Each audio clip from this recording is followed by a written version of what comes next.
What you show up to class around here? Like, yeah. Yeah.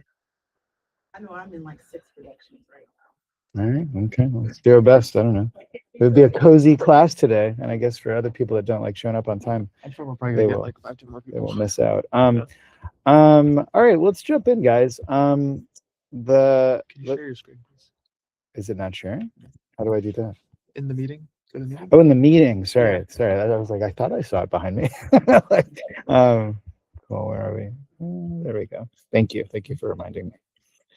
And we'll do entire screen. Great. All right. All right. So I do think it'd be funny. We talked about. I think C dance is worth continuing to take in. Oh wow! It finally worked. Yeah. Weird. At first, one of these prompts kept getting kicked back, and I think it's because of kids. I'm literally seeing this for the first time.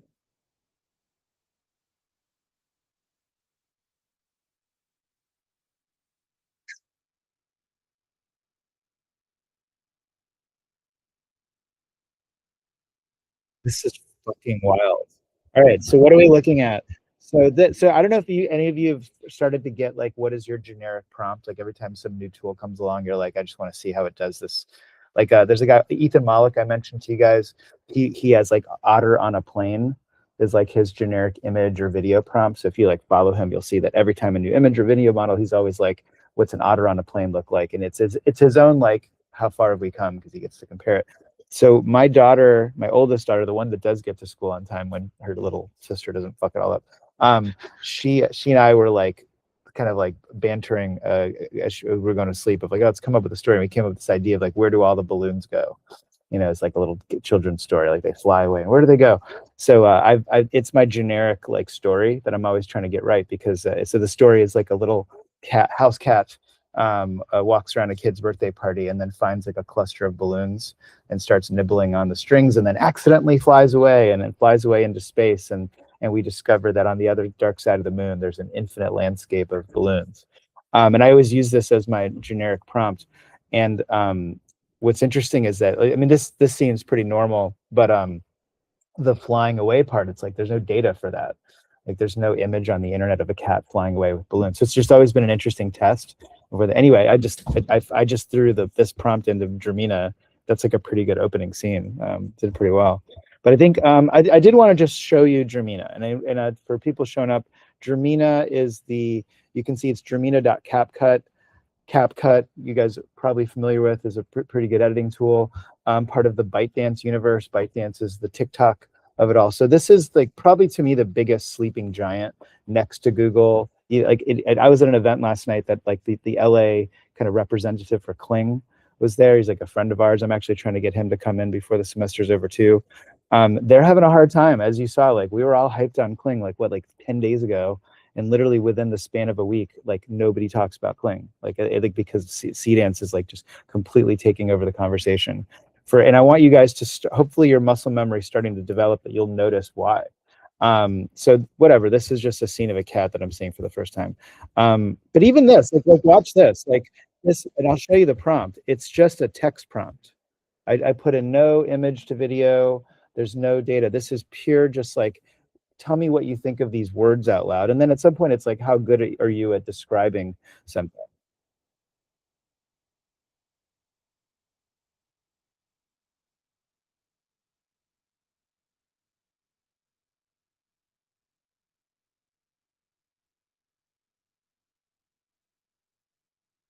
So the story point is we're from the point of view of a cat at a birthday party. So we got ground level.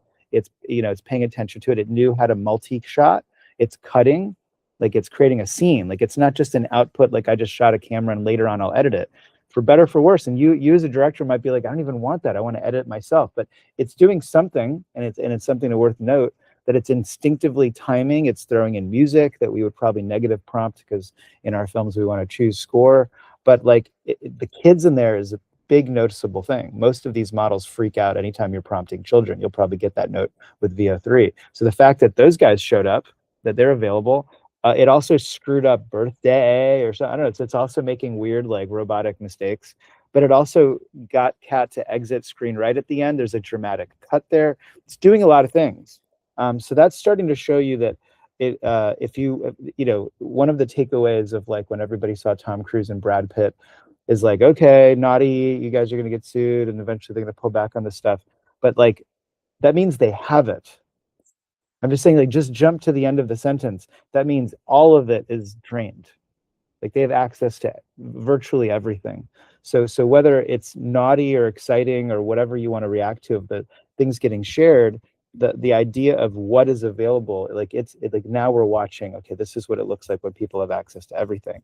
I started goofing around with it, and I have these two like random still. So this is and I don't want to spend too much time because we don't have actually access to this. I just want you to show you the what to start imagining is the new baseline. Like this is like completely reset everybody's expectation. Like the same way that when Sora, that video of the woman walking across the street, like that told Tyler Perry I need to pause on my studio build. This is doing something like that. Like Matthew McConaughey and Timothy Chalamet are getting on podcasts to talk about what does this mean for us, because like this has set a new like, oh, it's that good feeling.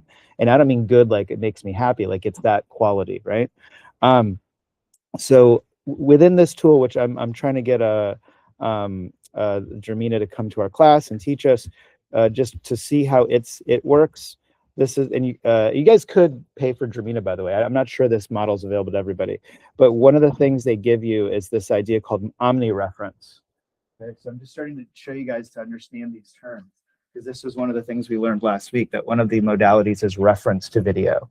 Remember, there's image to video, which is all the keyframe work that I still encourage you guys to have an instinct for, because that's where you have maximum like directorial, vision control. But omni-reference is just like, I want Anish and Liang to be in my movie, and I got a picture of a desert. I might even just say desert. I might say Death Valley, because it probably knows where Death Valley is. I can say Death Valley, in November, and it'll probably figure out what that looks like.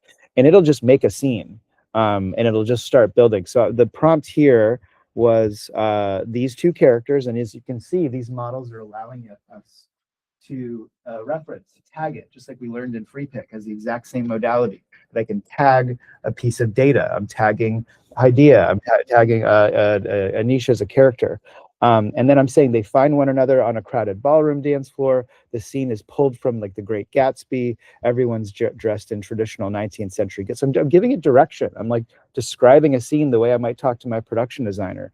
And then I use this language, cut to. So now we're in multi-shot mode. Now I can start giving it edits inside of the prompt. And I'm picking the 15-second output, which is like currently this tool's maximum exit. But somebody told me that they saw a CDance 3 in development, that it's being tested. Apparently you can start outputting 18 minutes. I mean, it's just like, you got to understand, whether we like it or not, this is the new like electricity and what it's capable of.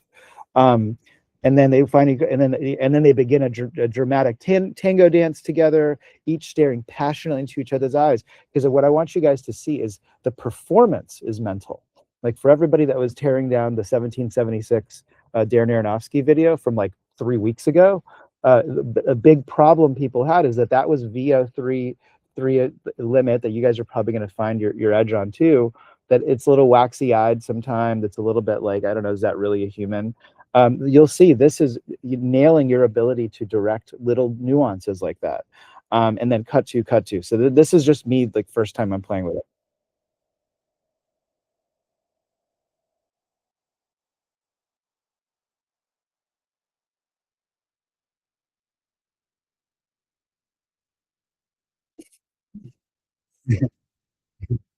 So stupid, I know. But the crispness of her face, the details of the light, her eyelashes, the glimmer off the gems, is, first of all, is the exact same image that I uploaded, which was just some random JPEG of a character I made on Midjourney. So that's pretty wild. Then I just started goofing around, and I took that exact same prompt and I threw it into another scenario. Wait, where did they? Oh, please tell me you didn't take away my hip hop dancing. Oh, there we go. So then I took the exact same prompt, and I just started, and now we're starting to think about workflows, which is, imagine something that we're going to learn here is that it's like, as you create a template for a bit of information, at image meets at image. In this case, I replaced Great Gatsby Ballroom with, hip hop scene in the Bronx, and this ridiculous scene. So you can see it's basically a template of a scene that I'm just starting to see like what happens if I just drop in and I change the dialogue.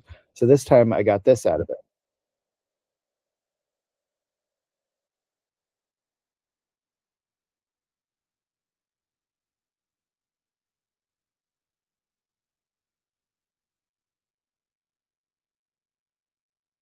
Okay. So it's tough to notice. I don't know how Michael Jackson ended up in this video. That just happened.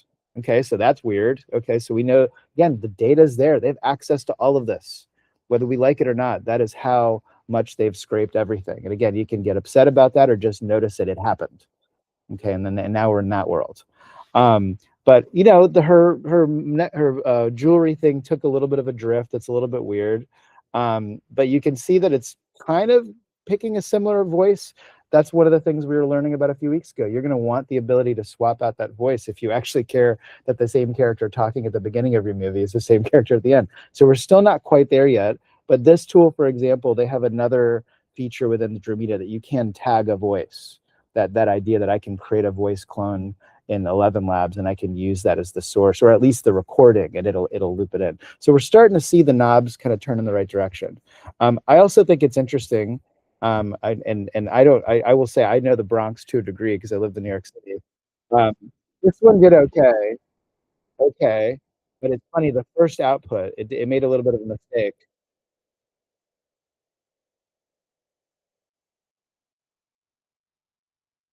It misread my point. Okay, that is no Bronx from the 1980s. Those guys are at some random, like, strange, like, I don't know where they're from. I'm just saying, like, culturally, it's not right. I mean, I'm pretty sure if I cast 1980s Bronx, I might have a little bit more historical research. But it's doing amazing stuff, but it's still going to require a lot. That's why your image to video work is going to still allow you to be in more control of stuff. Um, this one I think is just crazy cinematic.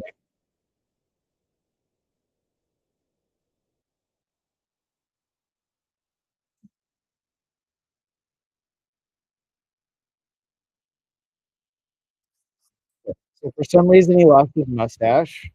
But like, and the words are drifting. She kind of screwed up the bit of dialogue, but I mean, that is crazy cinematic. Like the lighting, the scene work, like I mean, so there's a really, really crazy superpower at play here. This one I just want to show too. This I can now, like that Nana Banana thing, that I can upload lots of references, like when I'm making an image, like up to 14 references to make my commercial shoot.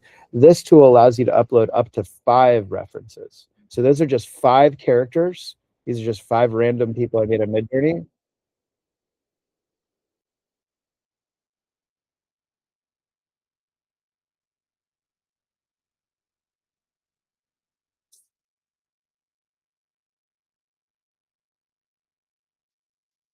So again, lots of imperfections. Somehow her leg travels through his neck. And the dialogue isn't crisp, but the lighting's weird. But like, this is where it's headed. And I just want you guys, again, we're gonna have eventually access. I'm trying to get us like a month's freebies on this, and then eventually tools like FreePic will have this as an API. So I'm just showing it to you, but like, again, assume that then a month later VO comes out with their maybe safer version of this. Like, just start to develop a mindset of how do you plan for this in movies that you're going to make in this class or in general. Like, just start thinking this is the new capability. And again, I had like one student last semester that I was like, I get it. It's kind of more satisfying working with actors on set and working with other humans. Like, you're going to develop other feelings about this stuff of like, what is this value to you and what you want to do, but you just need to at least understand where this headed. But CDance is absolutely the new plateau. Assume this is what Kling is racing to update their model around. VO is definitely paying attention. And this is, what most of the articles in the space are. I hope this doesn't read inappropriate. I consciously was testing a few things in this image. I wanted to see if it was going to allow me to do sexy, because like sometimes that's an edge on these things. Like, does it push back on that? But I was less interested. I mean, yes, it put her in a bathing suit, but I wanted to see if it could get. I hope you've started noticing the nuance of performance, that like I can give it like really like, hey, they're not sure about this. Like, how do their eyes tell me that? So I hope this is visible. But like, watch her face.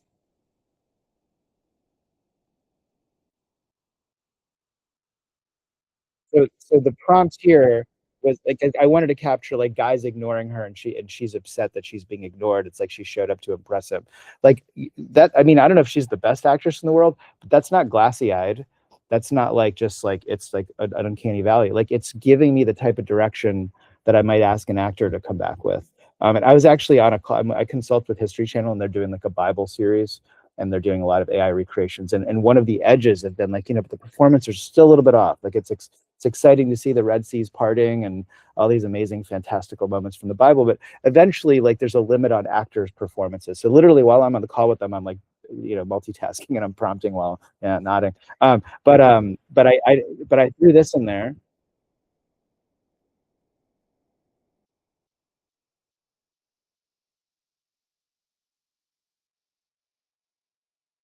So what I was trying to go is, how do you go from sort of like, I'm not sure if I'm allowed to say this, energy to then rage? Like, how does that emotion transform? And that's just a text prompt, right? So that's the tool you're going to probably have access to by the end of this class, if not sooner.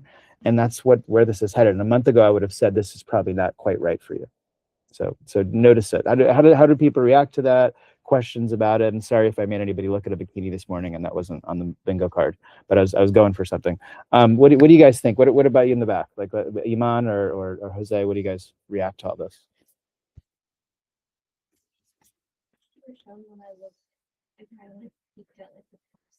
Yeah.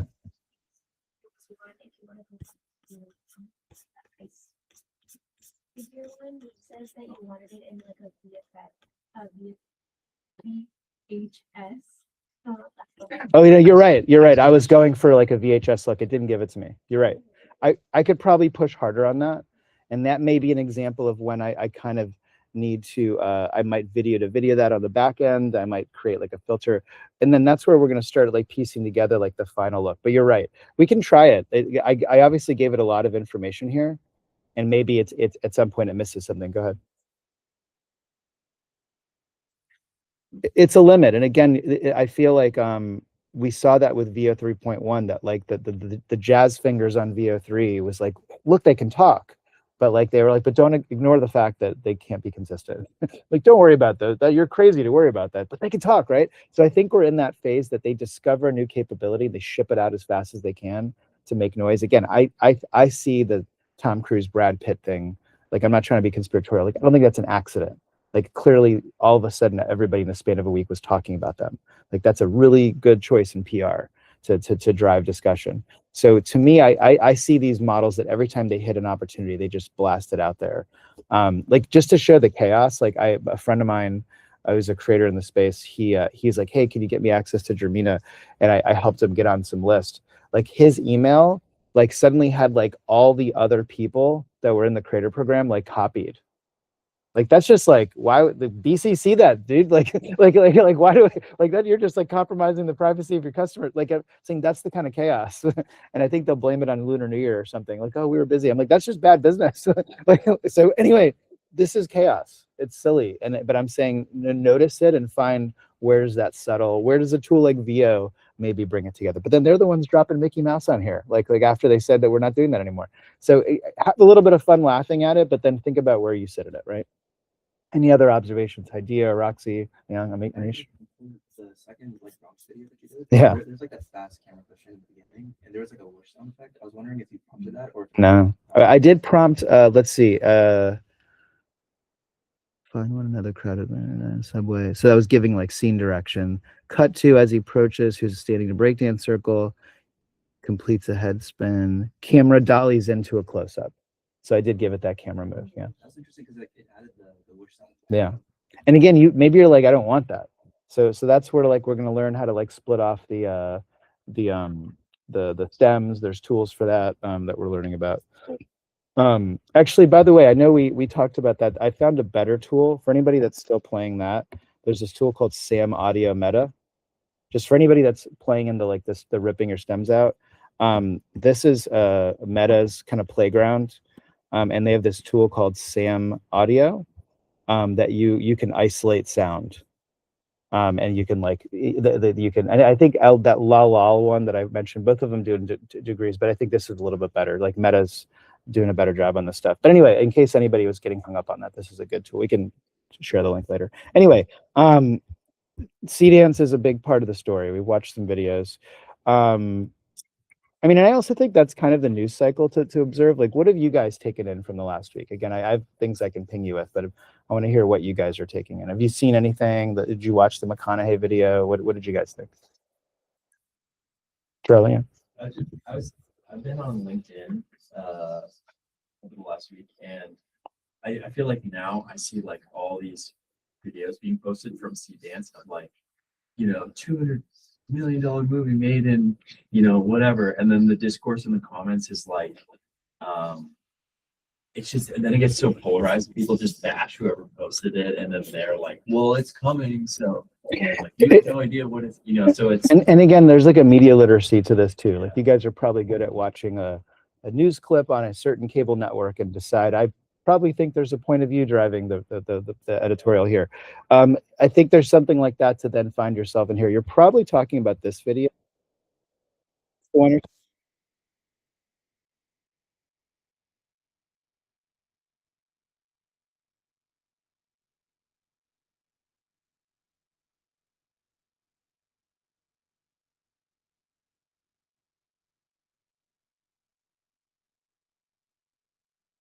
Well, we're going to watch this a little bit later because this leads into the directing stuff we're talking about today. But let's develop some media literacy on this one. Who are the Door Brothers? Anybody heard of these guys? Okay, so if you were nerding out in this space for the last year or so, the Door Brothers are hyper polarizing figures in this space. Like they, like other very successful people right now, drop things on Twitter and other places that like have a lot of fun with dictators and have a lot of fun with Trump and a lot of fun with Elon and things that just engage and attract the rage bait and just get us talking about them. They also, for what it's worth, are operating at a pretty high level of technical knowledge of the tools. So they've simultaneously pushed themselves at the forefront of understanding the technical capabilities, and they've also made a lot of noise for themselves. They just did like their own version of like a big film competition. Some people kind of think it was just like a big marketing exercise, but they threw a bunch of money at some winner. But they're in the space, they're noisy, and I'm not even saying you should ignore them, but I'm saying part of the discourse you probably saw, Charlie, was people even having opinions on them. The same way that if I watched a clip about what happened in Venezuela on Fox News, somebody might have opinions on what does it mean that Fox News is reporting on this. So I'm saying there's a little bit of that. There's also the built-in crowd that anytime somebody says, hey, look how good this is, they are there to hate on AI, whether they mean it or because that helps their rage bait metrics, because they're there to whip up their followers. The other piece is this kind of like RIP Hollywood language of like, I made this $300 million movie for $4. Like that's there to elicit a response. That might have even been why you found that click. So I'm saying that is very native to the space right now. I think it's starting to get more nuanced and there's people with different goals. But for what it's worth, this is a really high quality thing in terms of what they executed. They've moved on a little bit from just throwing like Kanye and Elon in every video to get people angry. But it is part of what's going on. Yeah. I was just gonna say like I think there's like such a focus on the tool itself and such a focus on like how this is going to disrupt industries.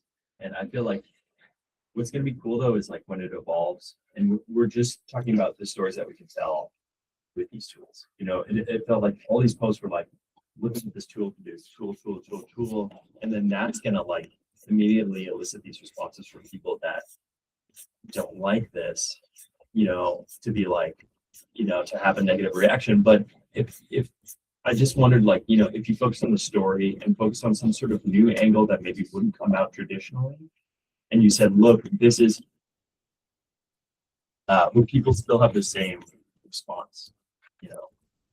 I think this gets to a good, and we could spend the rest of today talking about this because it's important. I'm just going to drop this in WhatsApp and you guys watch it. Do you guys know who Colin and Samir are? Does anybody know Colin Samir? Not AI people. They're like creator economy people. Probably, I think like I almost think of them like CNBC for creator economy. Like they're very, very good at just reporting on what is the nature of being a creator right now. What is the YouTube thing? Like they've been doing it for a long time. This is a really good video. It's long, so we're not going to watch it now, but it starts to point to like what I think your question is asking. It's like, all right, for some reason we're talking about the tool or this, like, what's the point? Oh, I'm here to tell a story. This, I think, then keeps jumping forward. this thing that you should watch, and maybe this is for next week's discussion. It's like an Indian YouTube channel that is literally the entire thing is automated.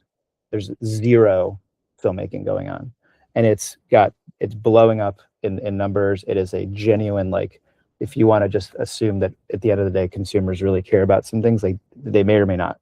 And so they're kind of ultimately the calling it the internet era that nobody asked for. There's this idea of this age of abundance, like this is the other side of abundance. So it's like at some point when I can make a $300 million movie for 4,000, well, then it's no longer a $300 million movie. Let's start there. And it's also like, oh, that means everybody can make it. Okay, so now everybody is generically referencing this thing from the past. Like, what do we do uniquely with this stuff? Like, why would this then revert to being like something that's worth somebody's time to look at? Because before it was the scarcity of that $300 million movie. It was the idea that look at this incredible production that we were able to pull money away from Warner Brothers to make or whatever. I'm saying that's the real question we should start asking ourselves. And that's why I'm encouraging you guys to apply this to your films. What does this unlock for you in the short you make in 2 weeks?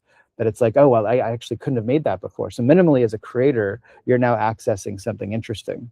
You know, what is that Basquiat moment that, like, you know, for a long time, painting was a tool to make a photorealistic image of a famous person that paid me to do that. Eventually somebody realized there's other things that paint can do. And I just think that's really, to me, the most interesting edge, that your level of creative minds at a place like USC, I really would encourage you. I mean, do whatever you want. I don't know, like you're in school and you learn, I don't know, but I'm just encouraging you to see that opportunity. Like that is, I think in this moment that eventually, whether you learned it here or you learned it by grinding it on the internet, like this learnable skill is available to a new selection of humanity. So then what do we do with it? And why do we have fun using it? Why does your consumer love you for what you did? And I think we're starting to notice the right trends. I'm glad you brought that up. Let's see, we'll jump right back. This is stuff I want to talk about a little bit. Let's watch homework. Yeah. Okay. Sorry. Go ahead, Leon. You showed us the CDAD's workflow. Yeah, which is just me playing with it. I'm not some expert yet. I just started goofing. Yeah. I'm just curious because I don't have access to that yet. Right now in Veo and other models, omni-reference ingredients, whatever, is one thing, and frame to video is another thing. In CDADs, is it okay to combine the two? Do they offer? Yeah, they do. And that's, again, I don't want to dwell here too long because I'm trying to get these guys to come to the class and teach us and show us their tool. But if in here, you'll see they have three. We're going to come back to this because I want to show you this multi-frames thing later. There's omni-reference, which is effectively, again, we're learning these modalities. That's reference to video, where I just give it like direction. Then there's first and last frame. And that looks like this. It's got a first and last frame. That's where you're doing image to video. You're dropping in your keyframe of what you want, and then they also have text to video where you can skip it all together. My question is, do I get to also do ingredients in the first and last frames mode? In this interface, no. But like if you look at what Kling sort of created, there's a slightly more dynamic on their website, frankly, and FreePic to a degree. There's a slightly more dynamic interaction with that. And again, for the moment, we're kind of like jumping around. And look, maybe you would experiment with it because it may not be the way they designed the user interface, because in their head, they're like, well, the customer probably wants this. But maybe in omni-reference, if you can upload up to 5 references, I can put a picture of you, I can put a picture of Leon. Maybe I put in a keyframe of the two of you in the scene, and in my prompt, I would say reference image 3 as the opening frame of my scene, and these are my characters that I'm reinforcing who they really are, and here's a picture of a giant, you know, Stay Puft Marshmallow Man that I want you to insert in the background of the scene. Like what I'm saying, I would experiment with it. Because again, what you're noticing is that this is a reasoning model. This isn't like just a pure, like, you know, computer video camera that makes an image and animates it. It's taking some version of interpreted information. I mean, I was at an event last night of someone who was really taking it down a notch on, is it actually seeing the way your eyeballs see things? Like they're kind of challenging that notion that it's vectors and it's just mathematical formulas. Sure, but it's doing something that we might call seeing, and then you're playing with its ability, and you might find the limits of it as you play that. The thing that I'm really most curious about is if this is truly multimodal, and if I can eventually get into like an API mindset with this, the way that in FreePic, and I want us to get to nodes and watching the spaces, if you guys have played with that, the way that you can start to really design your workflows. What I'm curious about is that, okay, if it really is a reasoning model, and if it's interacting with my text that I'm typing, could I load up my character operating system on Anish as like, here's everything I know about this character as text information that you, the reasoning model, should have an ability to read. Okay, he is, on a park bench, sitting next to someone he's on a first date with, and here's their character operating system, that they're really into rock climbing and they're really into, Utah. What happens when they talk about Utah? And now I'm talking to it, right? So from a chatbot level, I can probably play that out as a text experience. I can probably say character description, have them talk. And if you haven't played with that, that's kind of the stuff we were playing around with the notion of that from a chat GBT or Gemini level, that type of interaction is very much like a thing that you could simulate. I don't know how good it is, but I'm saying it'll do something with it. I'm curious, can it do with images now? And can it then make a scene out of it? And can they discover, oh, you like Utah too? I was there last week, and it'll start improving based off of my character operating systems. That's what I was actually trying. It's just this doesn't take a PDF. So if I have more time, what I would do is I would see how long is the context window, like how much text can I put in this? The same way there's JSON prompts or like these long ass, prompts. I wonder, can I give it just enough, almost information on characters and see what it does? So that's an experiment I haven't conducted yet. But we see what I'm saying? Like start to think like that. Like it's showing me that it's capable of reasoning. It's showing me that it's capable of interpretation. I just described the Bronx and it gave me something that's based on something. It went off onto its neural network to find something resembling the Bronx and gave it to me. Eventually, I might criticize it for not being accurate enough, but it's doing something. So what does that mean for my ability to storytell with it? Go ahead. Question is, if you are like chatting with a chatbot, like in LLMs, we can reference all the memories that we. It has persistent memory, yeah. Yeah, but in the video generation, do we also like link to the previous generation? So in these current just like random web apps that are just for consumers, many of whom are just making commercials with this stuff, not in that native setting of Germina, but again, start to ask this question as someone who might build a workflow for your film or your production company. So as we look at tools like FreePick, which give you a taste of, have you guys seen Comfy UI? Like, the basic premise of Comfy UI, it's like a node-based system. So FreePick, and I want to get to this either today or at some point this semester, there's this idea of creating spaces. So this is like their node-based kind of a system. And I'm just giving you a quick taste of this, but to answer your question, this is a node-based system, right? And eventually we're kind of like, by using a Germina website or ClingUp, I'm kind of like just doing this. I'm kind of like prompting and it's giving me something. That's an image one. Eventually you can add video tools within this, right? So when you're dealing with a website or web app, you're just kind of dealing with one of these actions. As we start interacting with a workflow that you can choose to do, that might be your vibe. Maybe you like thinking with spaghetti noodles and this is like a thing that is your vibe. You can start to actually control, like, okay, I can do an input text and that's going to have a reference that can start to have its own context window. And then that persistence that you're going for is cooked into the way you started the whole flow. That becomes a constant reference for the way that this workflow keeps making scenes with these characters in this world, with this aesthetic, with this background. So while it's probably limited to that random window that Germina gives you or Kling gives you, it won't be limited to a much more infinite canvas. And that's why I'm glad you guys are starting to run towards this, because this is where you're starting to claim, how do I get this to do what I need it to do? And I'd say this is eventually where that type of thinking needs to go, is because the limits of a context window are you're just going to bang your head into the wall, making it just a paragraph that does the right thing. Here you could have so many different ways to templatize what you're doing. So we're not there yet. And as usual, yeah, you're a few steps ahead of where we're at. But I want you to see where this is going, because that's the type of way that you could then see like in this workflow. Again, this is a random specific to this one goal. But in this type of workflow, CDNs becomes the choice for video. And then all it's doing is just executing with its capabilities what inputs you gave it and what context you gave it. Remember that idea of context engineering. This is the full expression of the context engineering, is that you're going to create a consistent workflow that makes your life a lot easier. You could just keep reprompting it in Kling and just use the tools they give you, reference the same characters, have a good prompt. You could also do that. And that might also be a choice you prefer. Maybe this is really intimidating. Some people like look at this and like start to get really anxious. So I'm just showing you that that's the way this starts to adapt to you. It's possible in a month this will all be even more intuitive. And maybe there'll be like just like almost like a video game to making movies. Like that to me is when I look at this, Jermina, like my first time looking at Sora 2 last year, which we can learn more about too, the idea of like cameos and characters and references. To me, this makes filmmaking feel like playing Pokemon. That it's like I'm just like showing up with cards. And I'm like, all right, I got this character, I got this character. That card has all the information visually. I'm already starting to go, can I get character data on their personality and their backstory? And I'm just like inserting that into like the Neo brain in Matrix. And I'm just saying, here, learn this, create the Kung Fu room, and then make a scene that has this beginning, middle, and end. And I'm just almost dropping these cards into a scene, and it just makes a world and a story.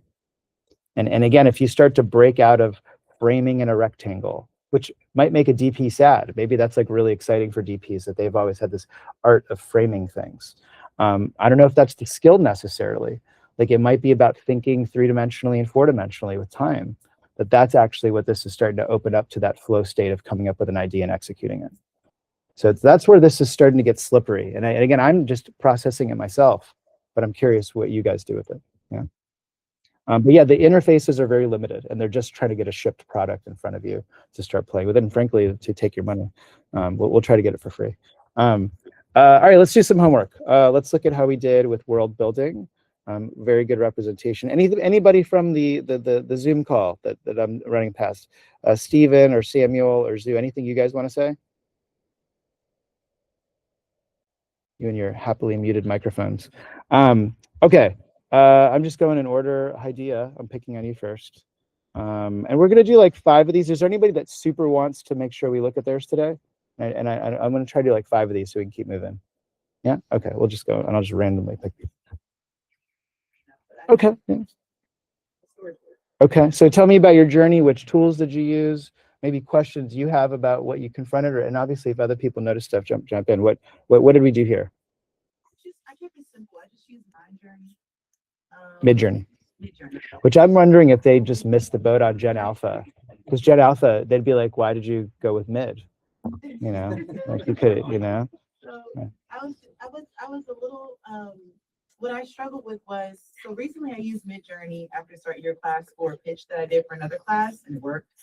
But my visuals came out like real people. You know, they looked real. So each time I animated it, and I was trying to get it to take it from the animation into more like, you know, like that, which you see on the screen. And it wasn't working, but it worked for one picture, which is like the picture on the front of the deck.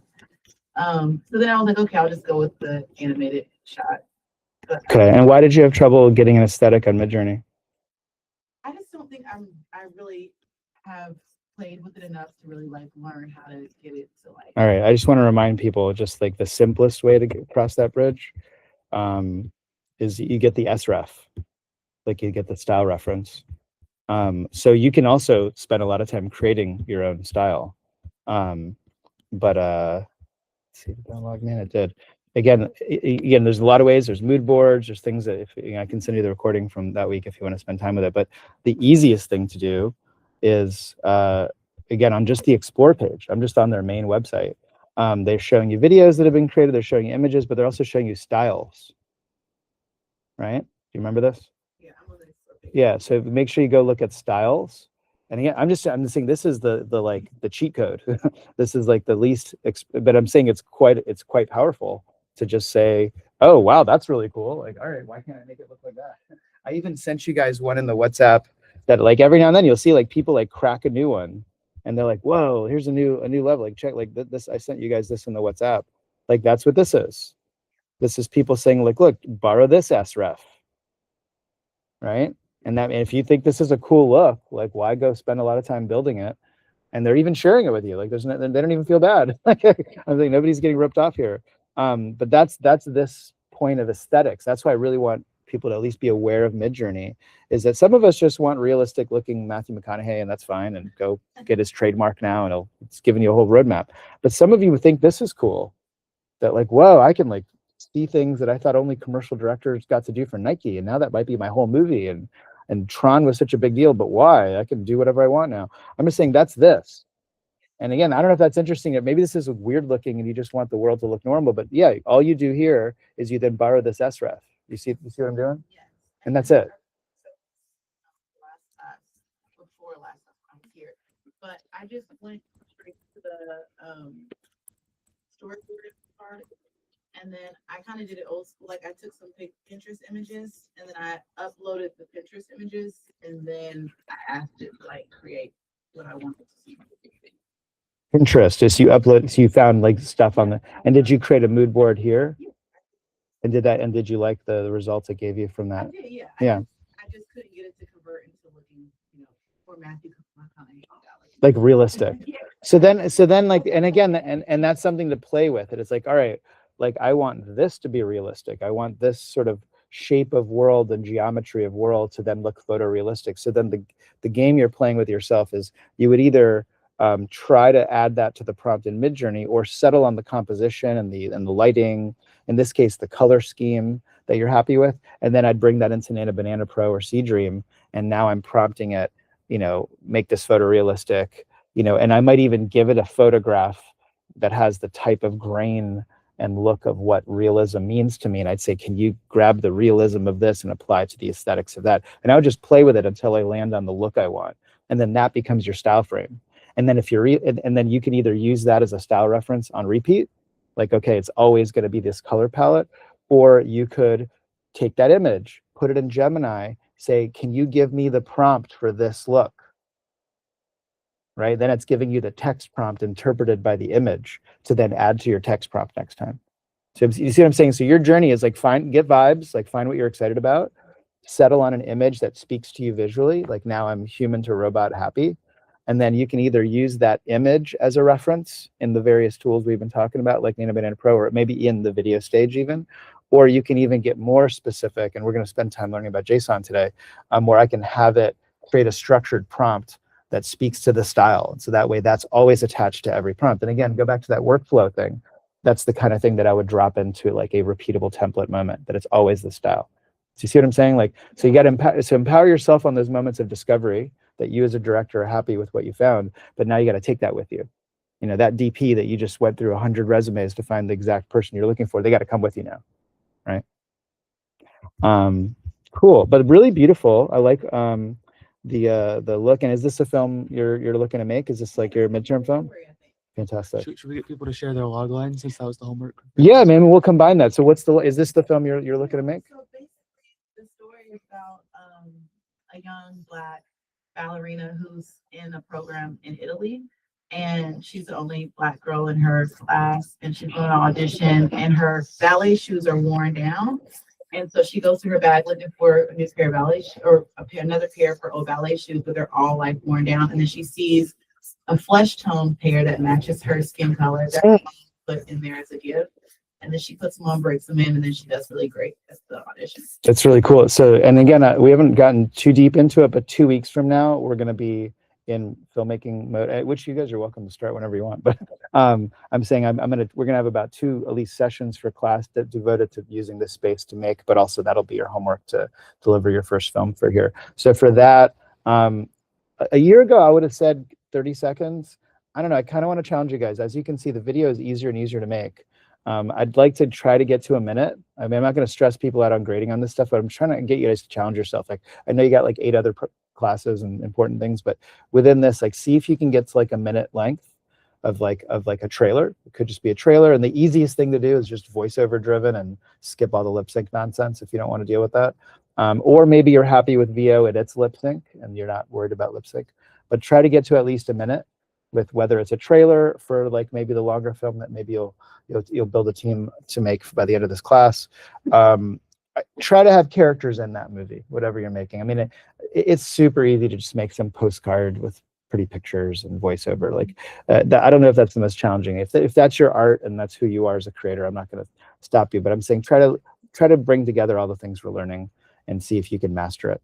But I like that idea. I'd say that skin color thing is going to be obviously really important to the subject. And that's going to be a stress point for you on how it delivers that each time. So if you get to that point of that narrative point of really nailing that, we can talk about like how to prompt that. Unless it's working for you. I'm just saying, like, I would look for a hack of how do I nail that narrative point, right? Like, you're going to want to see like 10 shoes and they're all wrong, but that one's right or whatever.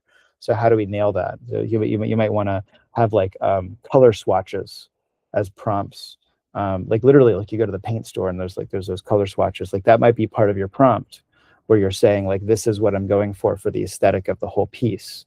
And then you might even have like this color as like a square is the color of that shoe because you need to be that specific. You see what I mean? So that's gonna be fun.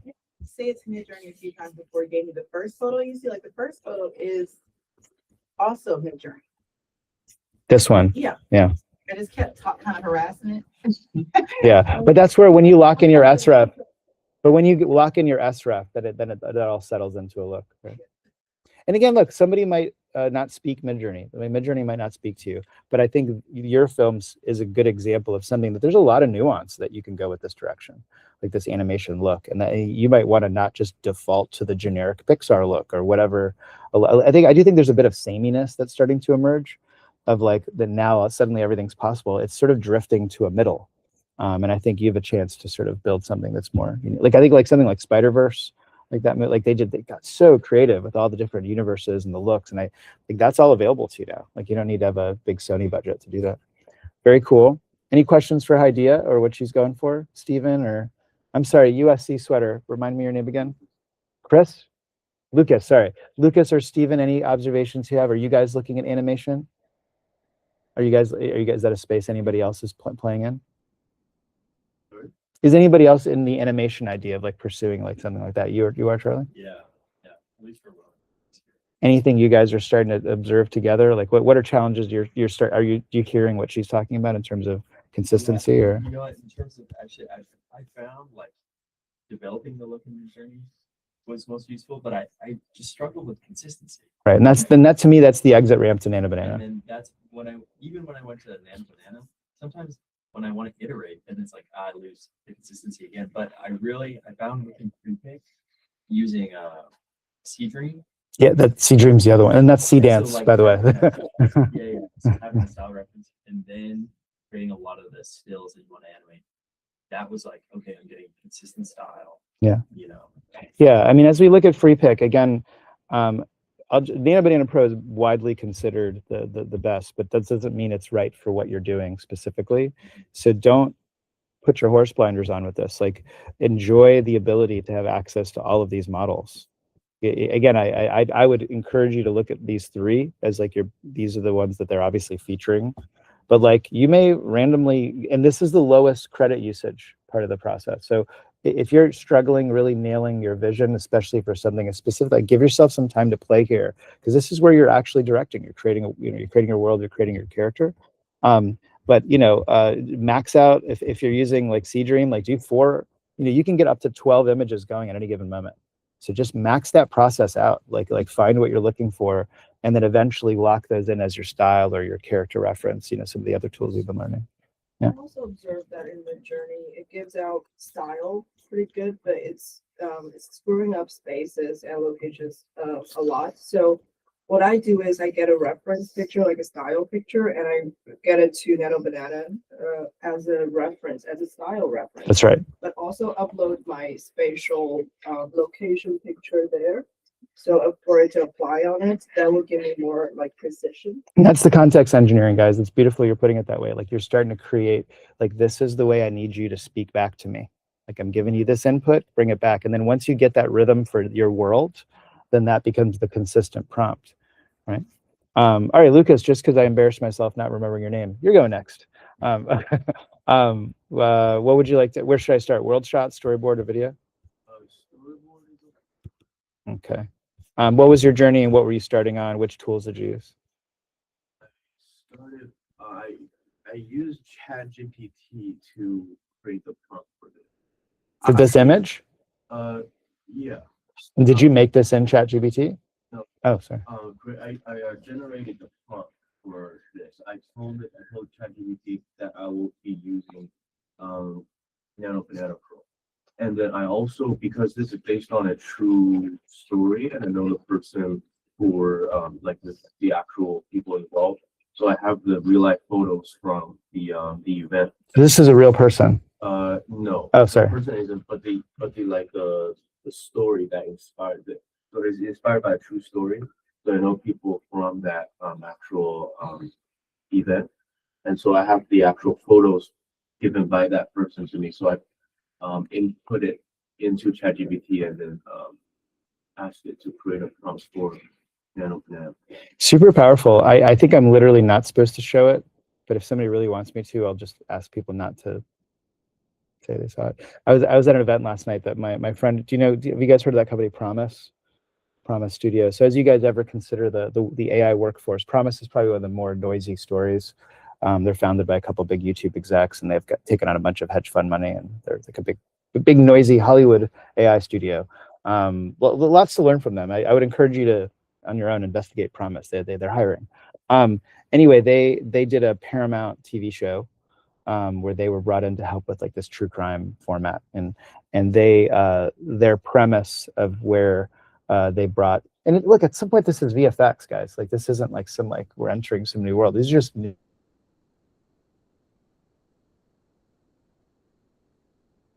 that there was no video of, but there's a lot of evidence.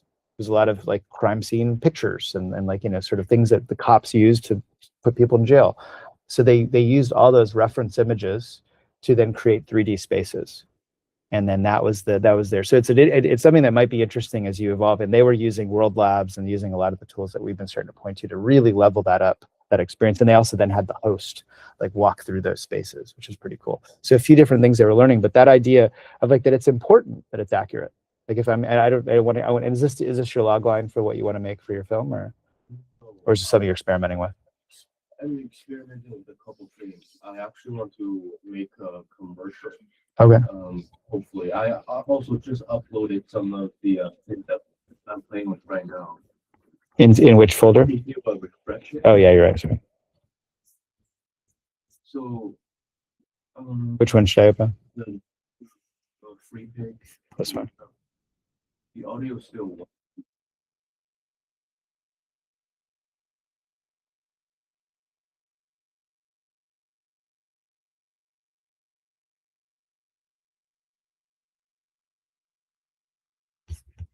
Something like that. That's a clean 3. Maybe something like that. That's what you're going for your film? Yeah. Like okay. I was thinking making a module about like public speaking or something like that. Oh, this is like almost like a commercial for a product, or? Yeah. It's interesting. Or like the product itself. The product maybe is a module, like a training module. That sounds, again, as long as there's talking parts in it, I'll just know you're bringing all the pieces together. By the way, what do you guys all think about like microdramas and vertical videos? Is that a memo that's being read by students? Do people get excited about microdramas and vertical video? It's like the only thing Hollywood's talking about this year. I'm just saying, would you guys prefer that as a challenge for your film? Like, because like those might be pilot pitches for your.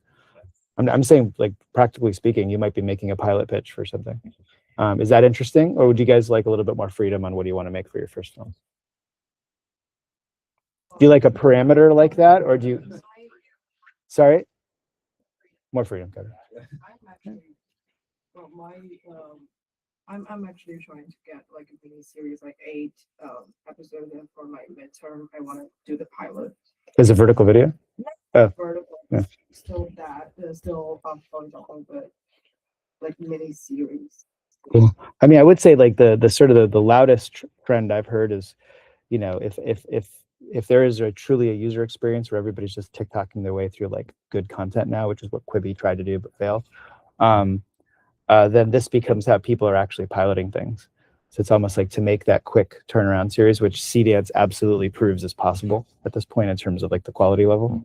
That headspace that like I don't need to like wait for someone to read my script. I'm just going to make my short, and I'm not just hoping Sundance accepts it into their random short film selection. Like I'm just saying to just go ahead and make that 10-part series and shorts. Like that's probably how pilot seasons are going to start working.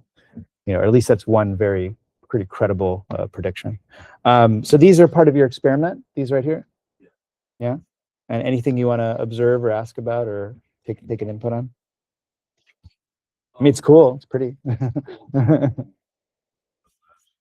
This one right here. That one is the least realistic. Okay, what's not realistic about it? It's just with the other ones I was able to achieve like a certain level of like like high resolution. Okay, like the actual picture quality. Yeah, whereas with that one it still felt like a watercolor thing. This one right here. Yeah. Okay. I like your demanding director vision here. It's not good enough. It seems fine to me, but I get it. And also I asked for all of these I prompted for a house, but not all of them returned a house. Yeah, and that might be. Did you use ChatGPT to try to create your prompts, or were you just? I manually. Yeah, so that's the kind of thing that, like, for example, like that. This is a good example. Like, let's say you really in your prompt, whatever it is you wrote. Again, who knows what your prompt engineering looked like. You're like, I like this, but where's that house that I kept talking about? Okay, so one solution, if you're doing this in Midjourney, is you sometimes even just say it like 3 times. Like the opening prompt is house on a prairie, detail with this camera lens, and da da da. There's still a house on a prairie. Like you almost just like smash it in by saying it over and over. I mean, it's less conversational than that, but some version of restating the important weight of your prompt, right? The weight, like my body weight. The other thing is hey, ChatGPT, I'm uploading this picture to you. I really like this picture. How do I get a house in here? Like, how do I change the prompt to this? I use this prompt. What is it missing? Like, literally just talk to it like your IT department. Like, just say like, hey, you understand computers, Mr. Computer. Like, I did this. Here was my prompt. What's missing? And just have it change your prompt for you. And again, if people are ChatGPT, loyal, when you go into ChatGPT, again, there's this whole world of GPTs, right? Do you guys remember the GPT? Sort of like an app store, but not. When you go to explore, like, what tool were you using for your image? Okay, so prompt. Let's try it. Nana banana.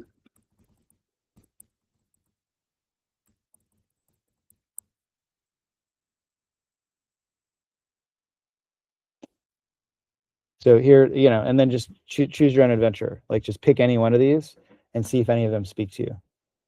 And then in here, start chat. Okay, where's the picture? This one, right? What's one that you're missing a house on? The second to left. This one? Okay. So without having access to your prompt, I'm just going to show you one, like, here's what I would do. Because that's a source of frustration that you're just going to have with all technology. And I'm encouraging you to develop this muscle of, like, use it as your IT department. Like have it literally. And there's even a feature, and I don't recommend everybody use this. I think it's still there. There's like a real-time screen share feature in AI Studio and Gemini that you can have it just watching you all the time. Like it's like the same way that I'm on a Google Meet call with like 4 people that are spying on me. Like I could have Gemini watch me, and then I can like say, hey, I'm having trouble over here. What's doing wrong? And it's like, oh, you should try this. If you want that. I mean, that's a lot of maybe just using up energy and consumption as well. But here, so now I'm going to take that picture. Where did I put it? And I'm going to say, I'm having some frustration with this picture. I've prompted it. I like it, but I keep asking Nana Banana Pro to add a house in the background. How do I put a house just screen left towards the back, like it's like a big farmhouse with red paint? So I don't know if that's what you wanted, but I'm just saying, I'm literally just talking to it like the IT department. And this is inside, some Nana Banana AI image generator, GPT. And then it minimally starts talking to me about the problem I'm having, and then it gives me a prompt. So I'm just saying, use these tools as your friends here. Like, don't get stuck. You should never feel stuck on a prompt. I mean, I would also suggest in painting, like you might go into free pick and like have a picture of the house you found on the internet. They're like, I want that house on this field, and then use it as a reference. And then you could do it that way too. But I'm saying, if you're really at the text prompt level, that's what the ChatGPT solution is there for, is it can help you write. And even within free pick, you might remember that they have this feature, prompt editor, that sometimes it writes it better than you. Like sometimes it speaks back a little bit more clearly. But use those tools to get your prompt right. Eventually find your flow. You might find one of these GPTs to be better than others, but I would just experiment with that. Yeah. Was that helpful for anybody else? Is anybody else getting stuck on prompting? And because I want you to at least know that IT department is available to you all the time. Like they're always ready to help. Feel thing that monitors your, Oh yeah, I'm curious if it's still there. Hang on, AI Studio. This is an interesting website for people that really like to nerd out. This is Google's AIstudio.com. You see this? So it's kind of a cool thing that Google as a company are just kind of showing you what they're up to. Like these are all like whatever that they're in the process of developing, and they kind of offer like free access to everything. They're used to, let's see, is it searchable? Pink suit, build dashboard? No. It used to be more intuitive, and then all these tools always change everything. Do you know what I'm talking about, Brooks? The real-time thing? I haven't used, wait, the real time? Yeah, it's kind of a weird feature. They've changed this on me.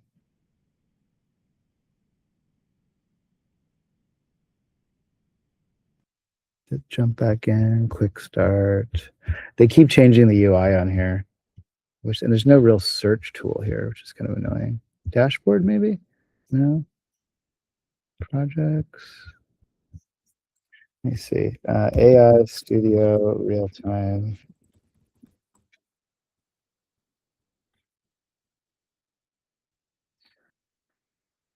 Is it this? Talk to Gemini Live. Select camera source. Oh, were you talking about like the real time just with talking to Oh, now it's following me. They changed this. This used to just be a button over here that you could just turn on, and it was an experiment. Like it's not like a product. Like they're just like, hey, what if I was just watching everything you're doing?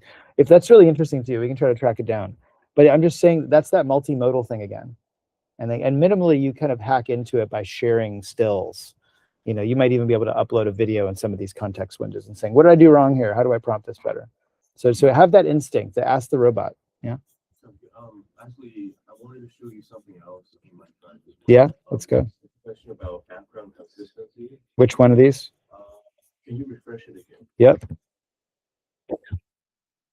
Would you look at the first and last images? This one here? Yeah.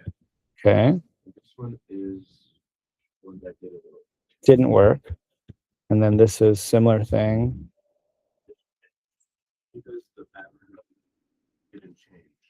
So sorry, so what are we trying to achieve?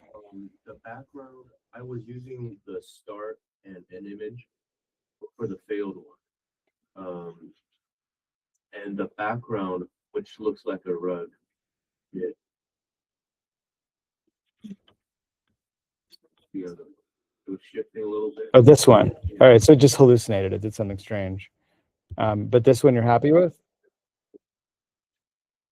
Consistently is able to keep the background. Yeah, look, I just have ideological reasons why I don't touch Grok. So if you like Grok, you're not alone. A lot of people like Grok, and it seems to be a powerful tool. I'm kind of just not doing it. Yeah, I'm not But sure. I hope that doesn't limit your learning here. No, I just wonder how do you get the background to be consistent if there's a specific problem? Yeah, I mean, look, you're interacting with something that sometimes hallucinates, sometimes it tries weird stuff, sometimes it makes mistakes. I mean, this is the re-roll. Like at some point, like I mean, you ask any AI filmmaker, like even the best, like they'll sometimes burn through 100 generations to get the one they like. So, and in that journey, you're tweaking the prompt, you're asking ChatGPT, what can I do differently? Like you're just working on it until the same way that on set, you're going to ask your actor to do that line over and over until they get it right. So I'd say like develop that, like don't be so frustrated with, I mean, with the problem with this is then I show you C-Dance and you're like, that's crazy that it just did that on one shot. But I'm saying as you're using these other tools, realize that it isn't unusual that you might have 15 generations. That's why I'm encouraging guys to be thoughtful about your credits on FreePick. Go crazy on VO because you have unlimited credits there if you're using that one fast model. It's re-rolling, tweak your prompt, ask the LLM, what did I do wrong here? Describe the problem to your IT department and say, hey, I have this video and this keeps happening in the background. What do I do here? Try the Notebook LM thing that I gave you guys. Sometimes I'm saying this is where you need to start finding your kind of like, I'm up at 2 in the morning and I need an answer. Like you don't have to wait for class. And in some ways, this is where you're going to start finding your own prompting skills, within that. Does that make sense?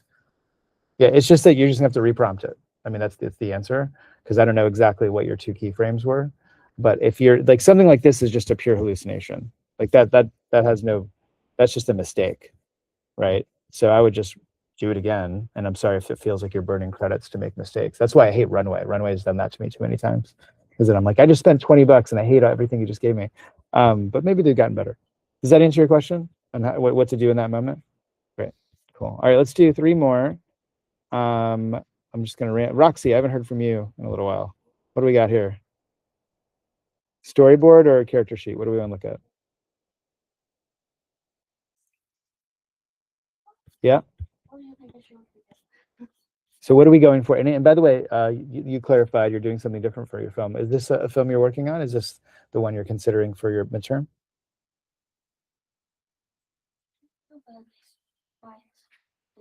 Okay. So what are you going for? What's your midterm film going to be? A fashion film. What's a fashion film? Develop the discussion of the ideals of the superior. Is that right? Yeah, something like that. Satirical? Superior. I don't know what that is. Can you teach me? Yeah, pronoun wrong. Like the true self, also the I don't know how to say that word. SUPERIGO. IGO? Superior? Am I missing something, guys? I want to learn what this is. It sounds interesting.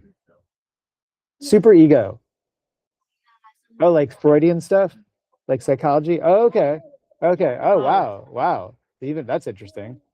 You're going to express the super ego? Amazing. Anyway, it's all good. So these are images that you're going for. This is a world that you're creating. And is this a okay. What's going on here? Okay. Oh, so this is like a sequence. This is your character, and she jumps into the bathtub, and it turns into this like mat, and then she disappears. Wow, that's cool. That's really cool. And where did you create this? Was this Midjourney or Nana Banana or Free Pick? So you're using an okay, very cool. And did you create this doll, or did you grab this as a reference? Did you describe it, or just by prompting? Cool. What was that like?